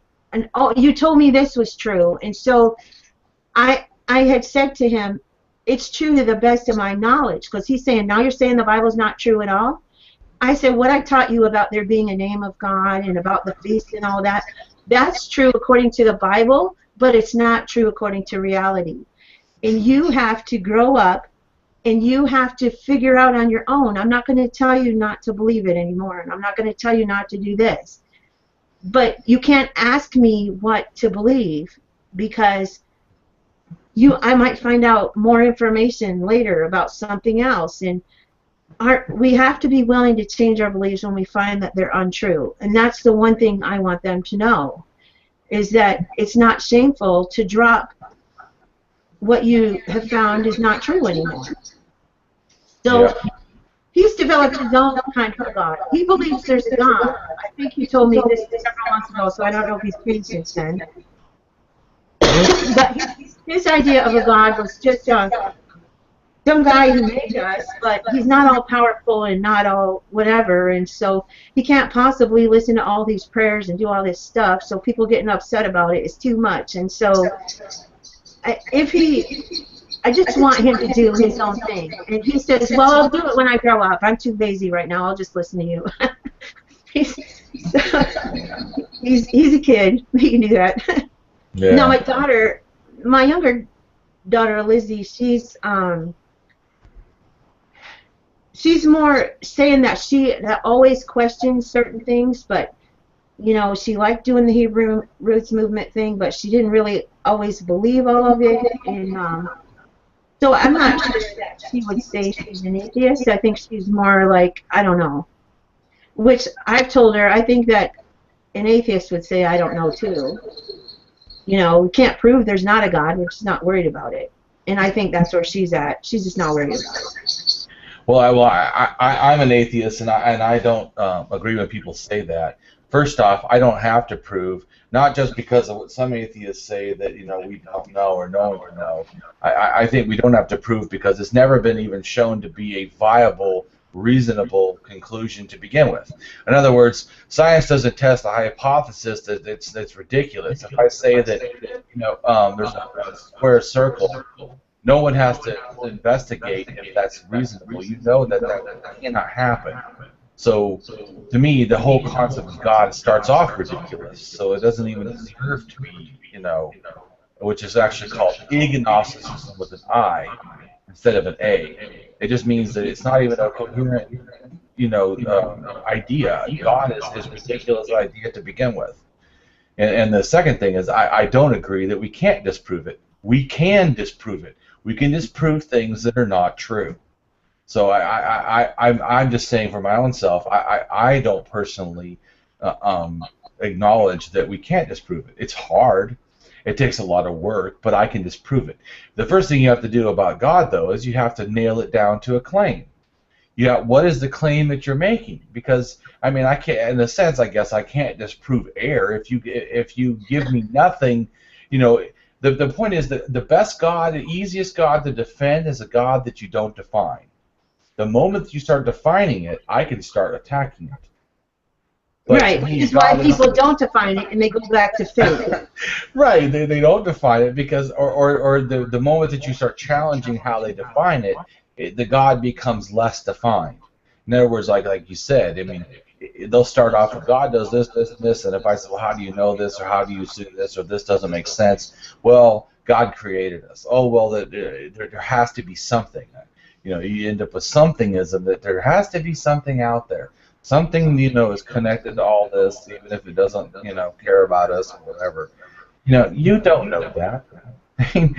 The one thing science has proved is that everything has been shown to be not supernatural. Yeah, never magic. Everything, right? Nothing magical. Not one time, but every time for like what 2,000, almost 3,000 years or whatever that science has been around.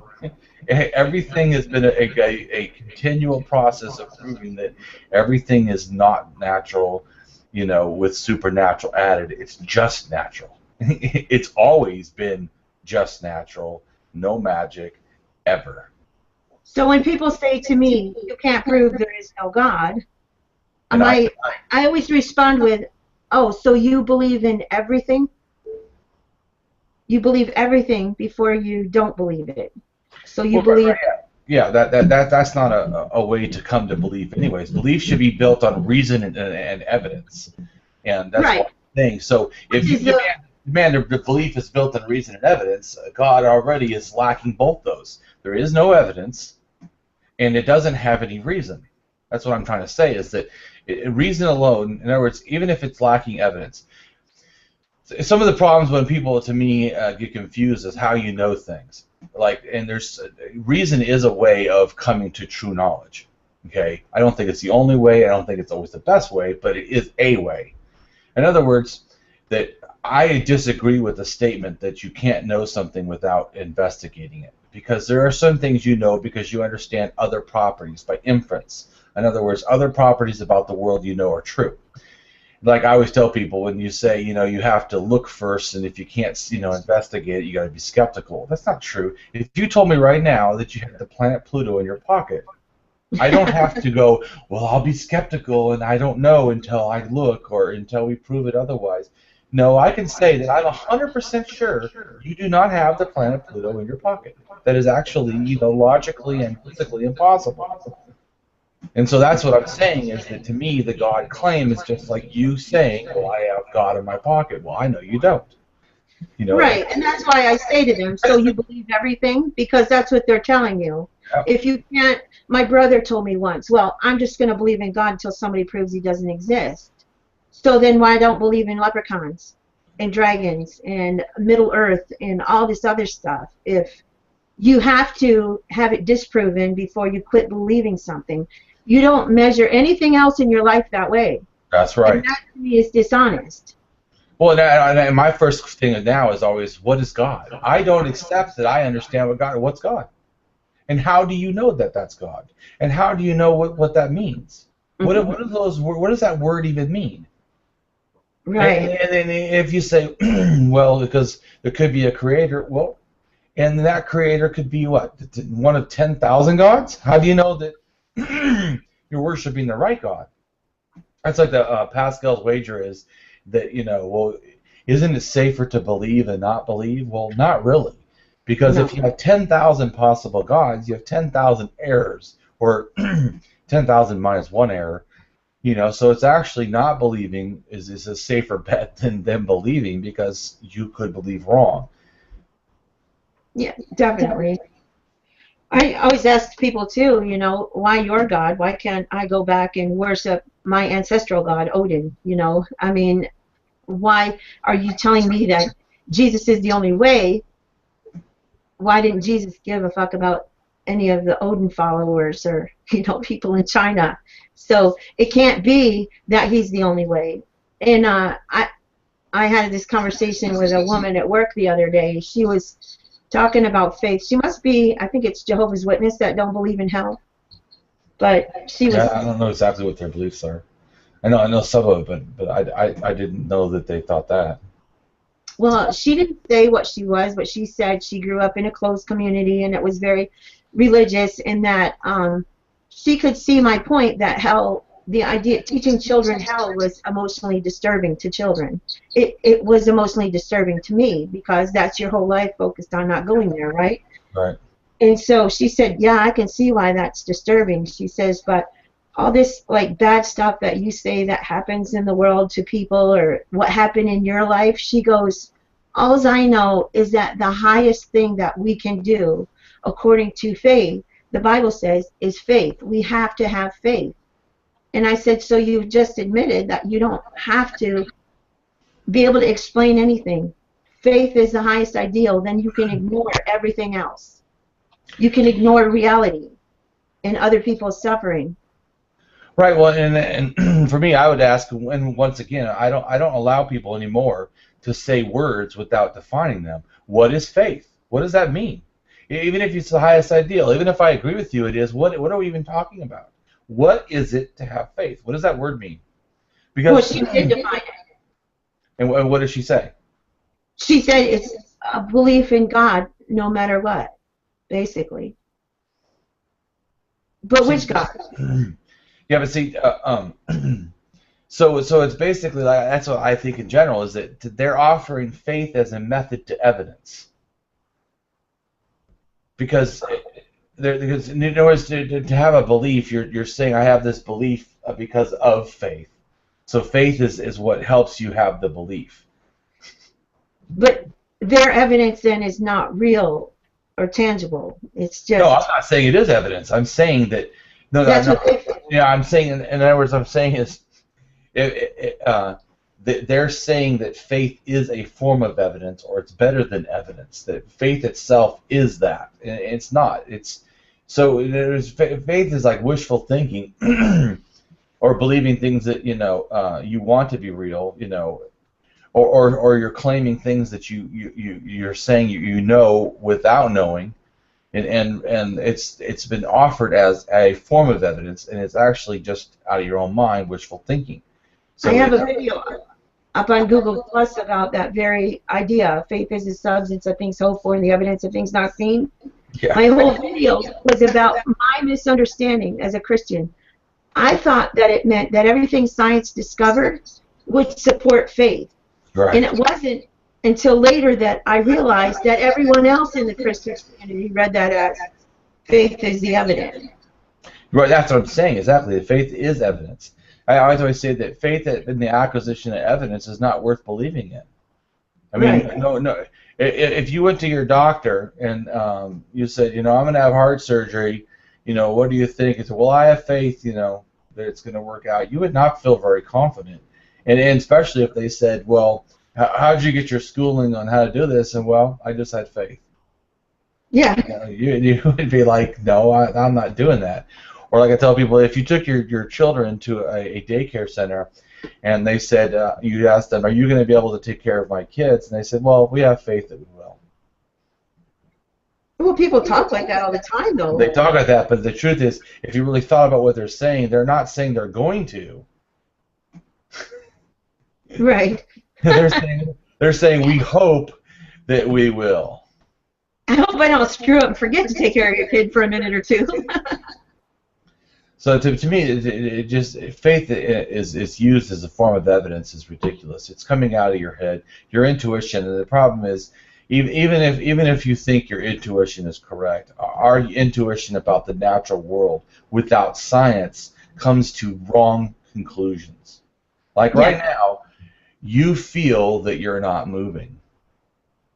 Right? I mean, you're sitting in a chair. You're not. You don't have the sensation of movement. But actually, our world is spinning. Right, so we are.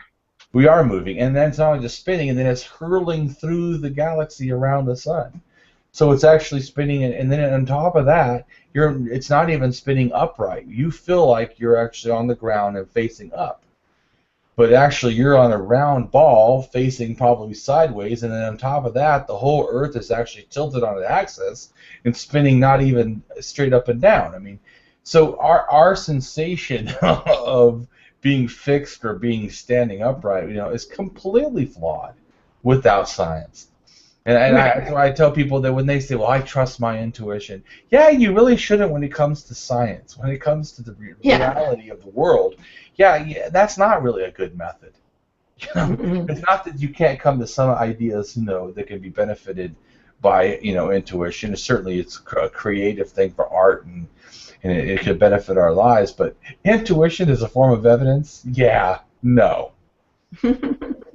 Yeah, I remember being taught some things as a child that could not happen because God wouldn't allow it.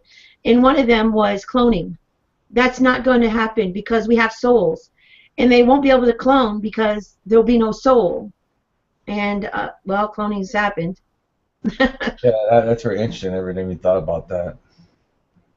There's a lot of Oh, someone little said stuff like that that pops into my head. this. Yeah, that's funny. Oh, I was also told that or not homosexuality, that AIDS would be one of the ways that the governments are going to kill off the planet because they were going to spread it through the acceptance of homosexuality. And the Christian radio was even saying that we should be putting gay people or people with AIDS on like islands to have to live by themselves like they used to do leprosy colonies, so that you wouldn't like spread this disease massively. Where science knows it's, you don't protect yourself sexually, then you can get AIDS. I have lived my whole life and had 3 sexual partners, and I don't have AIDS. So it's crazy, the ideas that religions just spit out and say they're true. Well, they're true on that Sunday, but 40 years later, when you find out it's not true, then everybody acts like they already knew it wasn't true, and it just is annoying. Yeah, well, I think it's funny. Speaking of AIDS, a fact that a lot of people don't know is that there's never been, the CDC in 30 years of testing has never shown transmission of AIDS between female and female.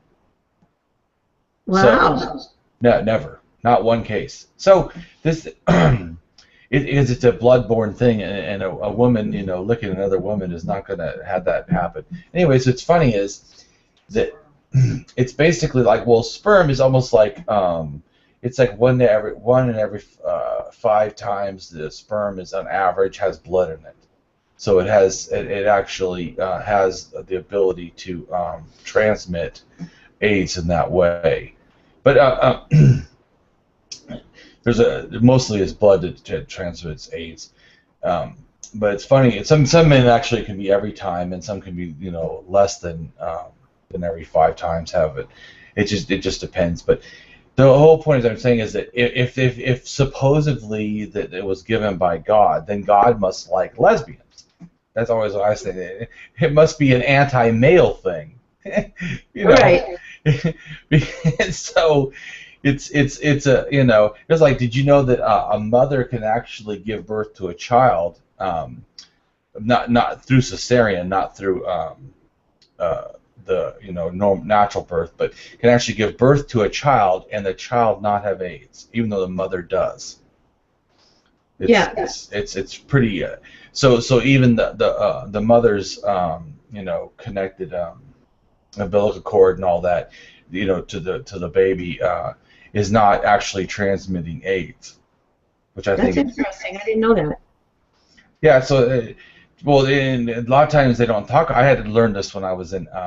I didn't know it either. I had to learn this when I was in a counseling school, because they felt it was important for us to know about diseases and stuff. Because obviously, in counseling, you're not gonna. I don't think there's even probably pastors. I don't think there's a counseling when you talk to other human beings it doesn't involve sex at some point. Right. Humans are sexual animals, and at some point the issue of sex is going to come up and somehow relates to something.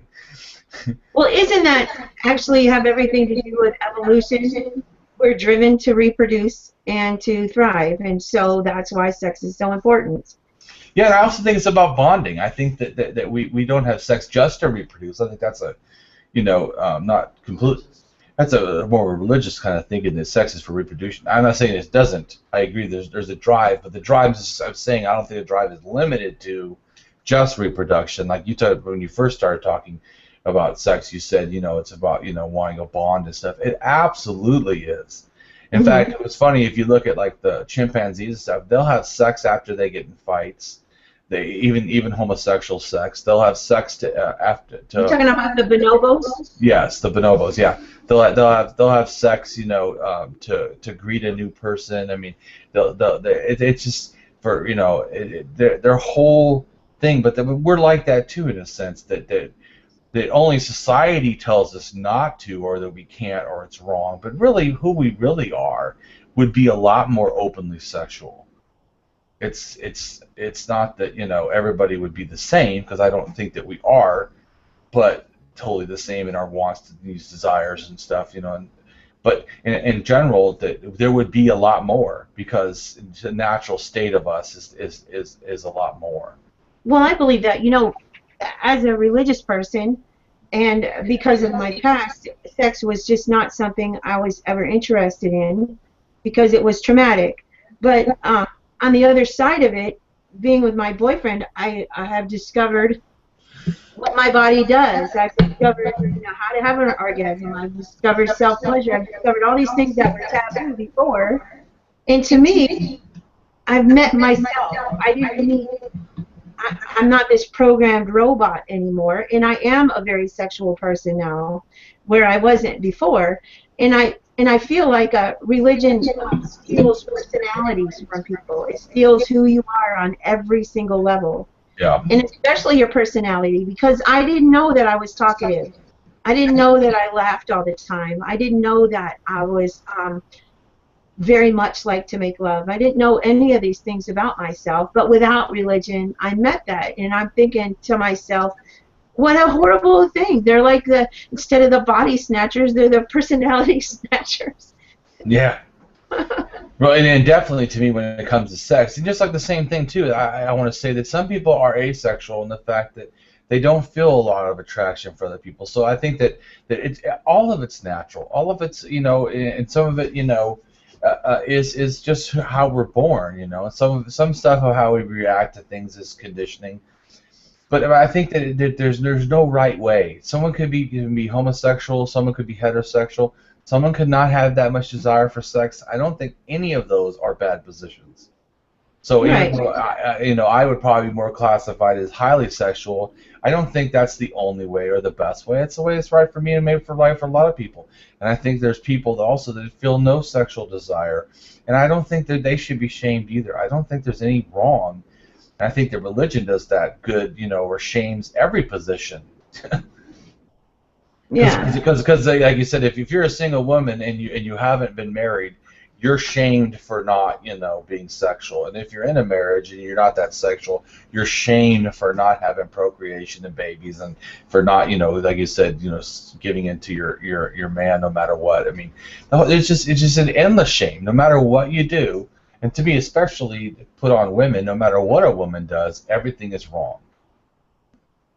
Well, you know, that I noticed the secular community can be this way too about, you know, oh my God, you're like 45 or 6 before you have your first orgasm, and I'm thinking to myself, or you don't have, like, you've only had 3 partners, or you only had 1 partner during your whole life up until after your divorce.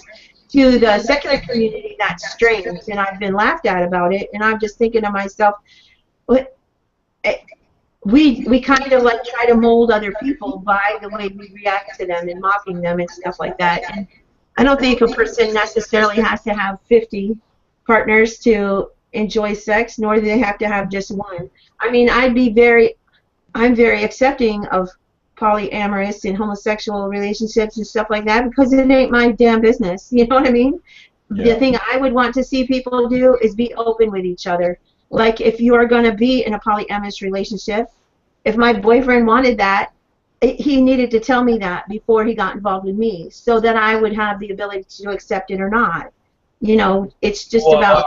I would just say, for me personally, you don't always know what you are in a relationship. So I think that any time in the relationship you're saved, I think, once again, like you're saying, though, I do think that we should be talking it out. I mean, you're right. You have to talk it out. So I don't know that we have to do everything before, because, I mean, I don't know. In being married, I would say that how I started the marriage, no matter if I had talked about it, what I am today, we've grown. Both of us have grown. Both of us have changed and different. And I think in general that, you know, like what you were at 20 is not the same at 40, even if you were married or not married. So I don't think that, like, wants and needs, I mean, it's like, you know, I'm just making a statement that I don't think that we have a fixed. We're more of a fluid, not even just sexual, but everything about us. Like you said about your child saying you used to believe this, now you don't. So I'm just saying that I hear what you're saying. I see it that you don't always know what's right for you, and sometimes. Well, absolutely. Yeah, I'm not saying write down a contract. That would be silly. Yeah. But be honest. Oh yeah, definitely. at all times. Without honesty, you don't have anything. I don't Uh, think. yeah, Not, I think honesty is definitely important, and being open and talking. But to me, in general, whether you're polyamorous or not, you know, I think being honest and being in a relationship where communication is high is beneficial to any relationship, including with yourself. Even if you right. didn't have anybody, being honest with yourself and communicating with yourself your own needs, your own wants, your own, you know, desires or whatever, I think is highly important to a healthy you. So I think that certainly if you add another person to that, that doesn't change the need for communication and honesty, you know, with the other person and with yourself. So, Yeah. but yeah, I think that it's interesting that I've had people actually on Facebook unfriend me just because even they're atheists, they like everything about me, but they don't like that I'm poly. You know, like so. That's weird. Why? Well, because they feel like I'm doing it's to me. I would say how I feel is they're being religionist. They're still having that, you know, that this is right, that's wrong, you know, and which but you know, Or you? but Not for I you, just but I for think them. it's funny because they'll say, well, gay is okay, but you know, somehow poly is wrong. You know, what? I mean, what's the difference? It's sexual behavior. Well, that's between just two people. And why does that change Who anything? said so? I mean, so, but I think that, like I said, the other thing is I agree with you that I don't think that we should be shaming. Just because I've had over 50 partners, even if you had 0 partners, I don't think that makes you wrong or me right. I don't think it matters. It's what's right for me and what's right for you. And I'm Right. against bullying. I'm against shaming. I think that is disgusting, and I talk about it all the time. I'm very anti-bullying, not just for children, but in general. I'm not for bullying anybody. I think that is a negative, you know, behavior that we should not accept, especially as enlightened people in the secular community. I think that this is vile, and you know, bullying and making fun of people and stuff. I don't think that it should be there. So I will also wanted to address with you, you know, so coming into the as a female, do you feel like the secular community treats you different as a female, or do you how is your experience? It's been very good. And I'm always surprised when I read like these claims that the secular community is very anti-women almost as much as the religious community. It shocks me because I haven't found that at all. I don't feel like when I post on the Atheist Club, which is like probably my favorite place to be, on Facebook and stuff like that, I don't feel ignored or anything. But I think I'm more free-flowing that way. I don't expect people to yes and amen everything I say, and I don't expect if somebody disagrees with me, it doesn't hurt my feelings.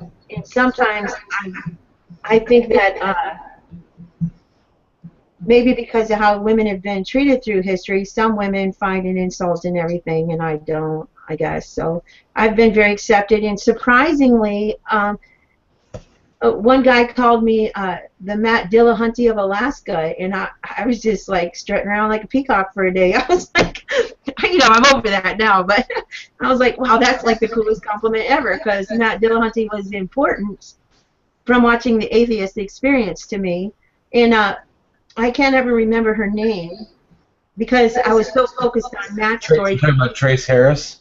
Tracy. Yeah. Right. I really like everything she has to say too, and I just feel like when I'm with secular people, men or women, and I saw this before I became an atheist.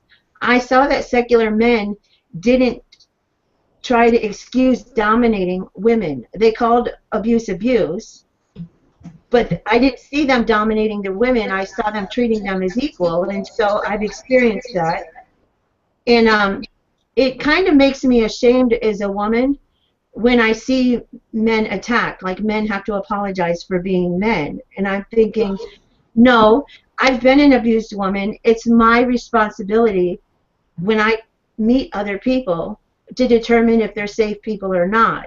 It's not for me to just assume that all men are dominating fully people and then pick apart everything they say. I need to become fully grown adults in and of myself. It's not men's responsibility to make me that way. You know what I mean? I need to become fully who I am, and I feel like I've done that, and so that I'm free to interact. I used to would never be able to talk to you on the internet like this. I wouldn't have been able to handle it emotionally at all because I wasn't a fully grown emotional adult yet. And so now that I am, I don't expect anything from men. If I meet a man who's a dominant asshole, I'll tell him that, and I won't interact with him anymore. But so I guess I feel accepted and I feel treated just as a normal person. I don't feel like anybody says, "Oh, you're a woman, you're less than." I hear that that's pretty big even in the science community, though, that women aren't listened to as often as men. But I think that's a cultural change that has to happen. Not that people think they're doing that. They're probably not even aware of it if it does happen. Yeah, I think that women also don't need to make excuses for men. I think that men need to grow up. So I think that everything that you said, is great for what you said, but the exact opposite can be said, turn around to men. Men need to start acknowledging that women are equal, and I reject this thing that when they say, well, women aren't as strong to be equal. Yeah, and is that used for men? Do we only value males that are strong? So if a male is disabled, are they no longer good? Are they no longer a male? Like, so Right. should Stephen Hawking, since he's in a wheelchair, is he no longer a man? Or so is that the only one that we accept is what, some kind of Arnold Schwarzenegger, that's the only kind of man that's acceptable? So strength is the only matter that's a factor? I find that to be childish. And It's insulting because it's insulting. So to me, I mean, I think that when I think of equal, the only factor I don't go strong. And see, really, I have I'm 6 foot, and I'm pretty strong. I'm pretty tough. I have a pretty strong personality, and I don't think that makes me a better man. I don't think it makes me a better person. I don't think that size, strength has anything to do with your quality of thing. If it does, then only men that are strong, that are tall, that are powerful, that are leaders are the real men. I think whenever someone says real man, I'm offended. That's a childish statement because a human being doesn't have to do something to be correct. So I'm just saying that I hear what you're saying, and I think that too much is put that women need to accept, and that men are allowed to keep like some kind of a standard. The boys will be boys, and I think that the opposite. No, men need to grow up and be part of the fellow humanity. And I do agree that some of the things I just mean a woman shouldn't remain in victimhood status the rest of her life. I agree, and I think that some of the victimhood status though is to be silent, is to not say, you know what, this is wrong, like you were talking about. I mean, that is a victim status, that women don't have the right to call bullshit, don't have the right to tell men that, you know what, I don't like this, and I understand that society accepts it. So I'm just saying that when it comes to that, I'm just saying that, I do think the secular community is way better than the religious community. I mean, don't get me wrong. I mean, fucking A, it's better. There's no fucking contest, but I do think that we need to grow. I do think that we still are invaded with the cultural norm that somehow that the man is the ideal, or because think of this: if you want to put down a man, what do you say? You call him a pussy. Well, what's a pussy? It's basically a vagina. What's a vagina? It means you're a female. So basically, Right. the worst put down for a man is to call him a woman. And Well, I think that that's men doing that to each other. No, I know. I agree, and I'm a feminist. Part of my feminist thinking has nothing to do inherently with just women. It has to do with how men are subjugated themselves, and feminism is, to me, is a lens of seeing the injustice of that. Because I agree, like a man will tell another man, have some balls. What that means is don't be a woman, because a woman doesn't have balls. Right. And I don't think that you have to have balls. What if I have feelings? And I don't agree that a man needs to be manly all the time. We need to be fucking human. Grow up, as you said. Stop being a child. Grow up and understand that a human is fully developed, which means we have emotions. We feel like crying, we feel anger, we feel happiness, we feel joy, we feel all those feelings. And I think that all of those are valid. And You know, I kind of strayed away from the feminist community because I'm a little bit afraid of it because I don't understand it yet. I've only been an atheist a year, and I've come out of this hierarchy system, right? What I don't want to see is somebody telling me how to be a woman, and I'm a little bit afraid of the feminist community because I don't want anybody to tell me how to be a woman. Well, yeah, well, I would see it this way. I'm not in a feminist movement like the first wave, third wave, whatever. I'm in anarcho-feminism, which is anarchist feminism. So I don't, but I don't think that just like there's people that are in atheist movements, but they don't own the word atheist. I don't think that any feminist owns the word feminist. So so even if they say I'm in a feminist movement, oh, I don't know what you're in. I'm a feminist. You know, I have the right to that word, and there's plenty of people. And I think that the men's rights movement, which I find to be, you know, just sexism, you know, is this pushback against feminism, but really all it is more you know, sexism. I think that the extreme feminism, when they are man-hating, is wrong. And I think that extreme feminism is somehow like, you know, the only correct feminism is lesbianism or something. I think that's wrong. So I always wondered. Right, but I don't agree with that. That's all of feminism. Right. Well, I would just say I don't know necessarily what feminism is past equal pay for equal work. But for myself, there's things I feel about men. I like to be protected. I like it that my boyfriend wants to be protective of me. And I'm almost afraid that feminists would think that means I'm weak. No, it doesn't mean I'm weak. It just means I know he's got the muscles and I don't. If we're in a street fight, I'm hiding behind Damien. I'm not, you know. Well, yeah. True. And even some, but all I was trying to get to the point was, and also some men should probably hide behind me. And there's nothing inherently less male about that. So I do agree with you that, and I always tell people, if you're for the woman, then you're for a woman also to give up herself and to be submissive. A woman owns herself. If she wants to do that, that is just as valid as her not. But she should be choosing it, not feel she has to. That would be my difference. It doesn't bother me if a woman, you know, wants to be submissive, but as long as it's by choice, not because she feels she doesn't have a choice. Yeah, I'm definitely not submissive anymore. I love my partner now because he has, like, slowly over time watched my transition, and he's so not a dominant male. And sometimes people have thought that maybe he's homosexual or these other things because, you know, he's so good to women and men. He's just a good person. And I'm thinking to myself, you've made him less when probably he's the ideal of what a man should be. He just lets a person be what they are. Right. Without trying to take any kind of control over that.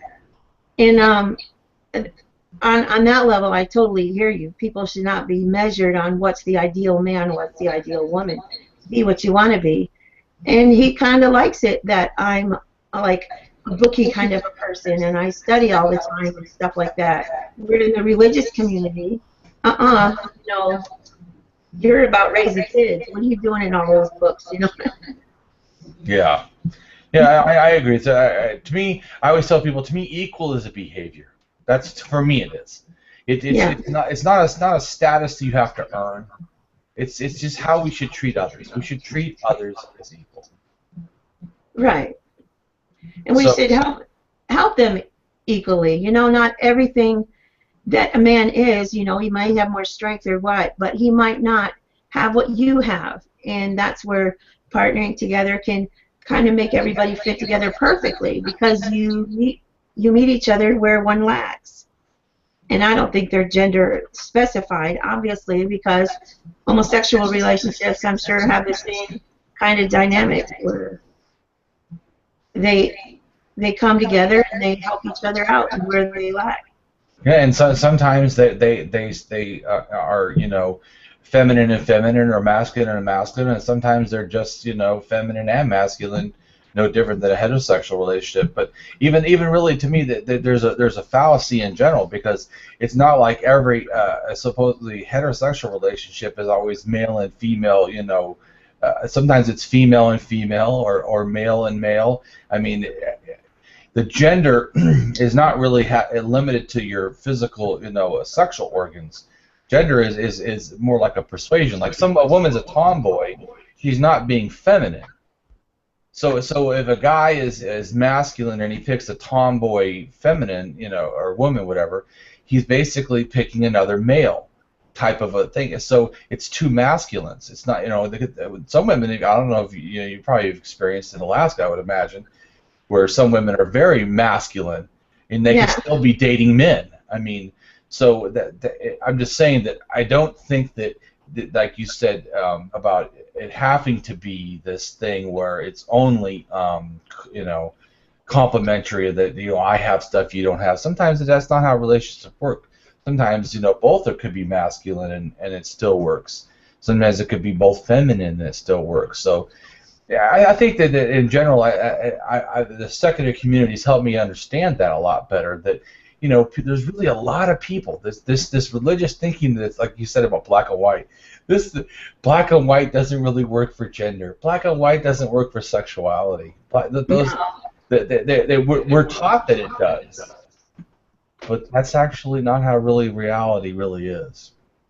I found that I'm a little different than in how I want to be in my relationships now that I know who I am, and that I'm not one of those women that wants to be looking at cell phones and internet email messages and stuff like that all the time. What I want to see the world become is an open, trusting place. And if you find that you've fallen into a place where it isn't open and trusting, it's okay. Don't get all in a dither about it. Just move out and go somewhere else. So I like living where I'm not suspicious all the time, or where I'm not concerned. Like, even in my marriage, when my ex cheated on me one time, it didn't hurt me the way it does other women. I was just like, and I think that, you know, you're taught that it's supposed to hurt you, or you're supposed to be whatever, and I'm thinking maybe I'm just missing that part, and that's a big part to miss, and I don't have to be a jealous freak all the time, always worried about what the other person is doing. Just be free to be each other and be happy together, doing, like, we do different things, completely different things, but when we're together, we're completely happy doing what we like to do together. But I don't worry about what he does when he's off doing his thing, or he doesn't worry about what I'm doing when I'm off doing my thing. I just wish the world could be a lot more open like that, and not have people always controlling each other. Well, yeah, I mean, I think that in general, it's good to have a relationship where, and I don't think that you should have to always. I mean, like I said to begin with, everyone is not the same. So some people, it would not matter if someone cheated, and some people it would. Everybody's not the same. So I'm saying about black and white, there is not a black and white. The real reality is, and you shouldn't feel ashamed that you feel that way any more than you should feel ashamed if you do feel that way. I think that it's true for you. I mean, everybody really is different. And there's not like this, you know, it's not either or. It's like I said, to me, it's really religious thinking that everything is either or.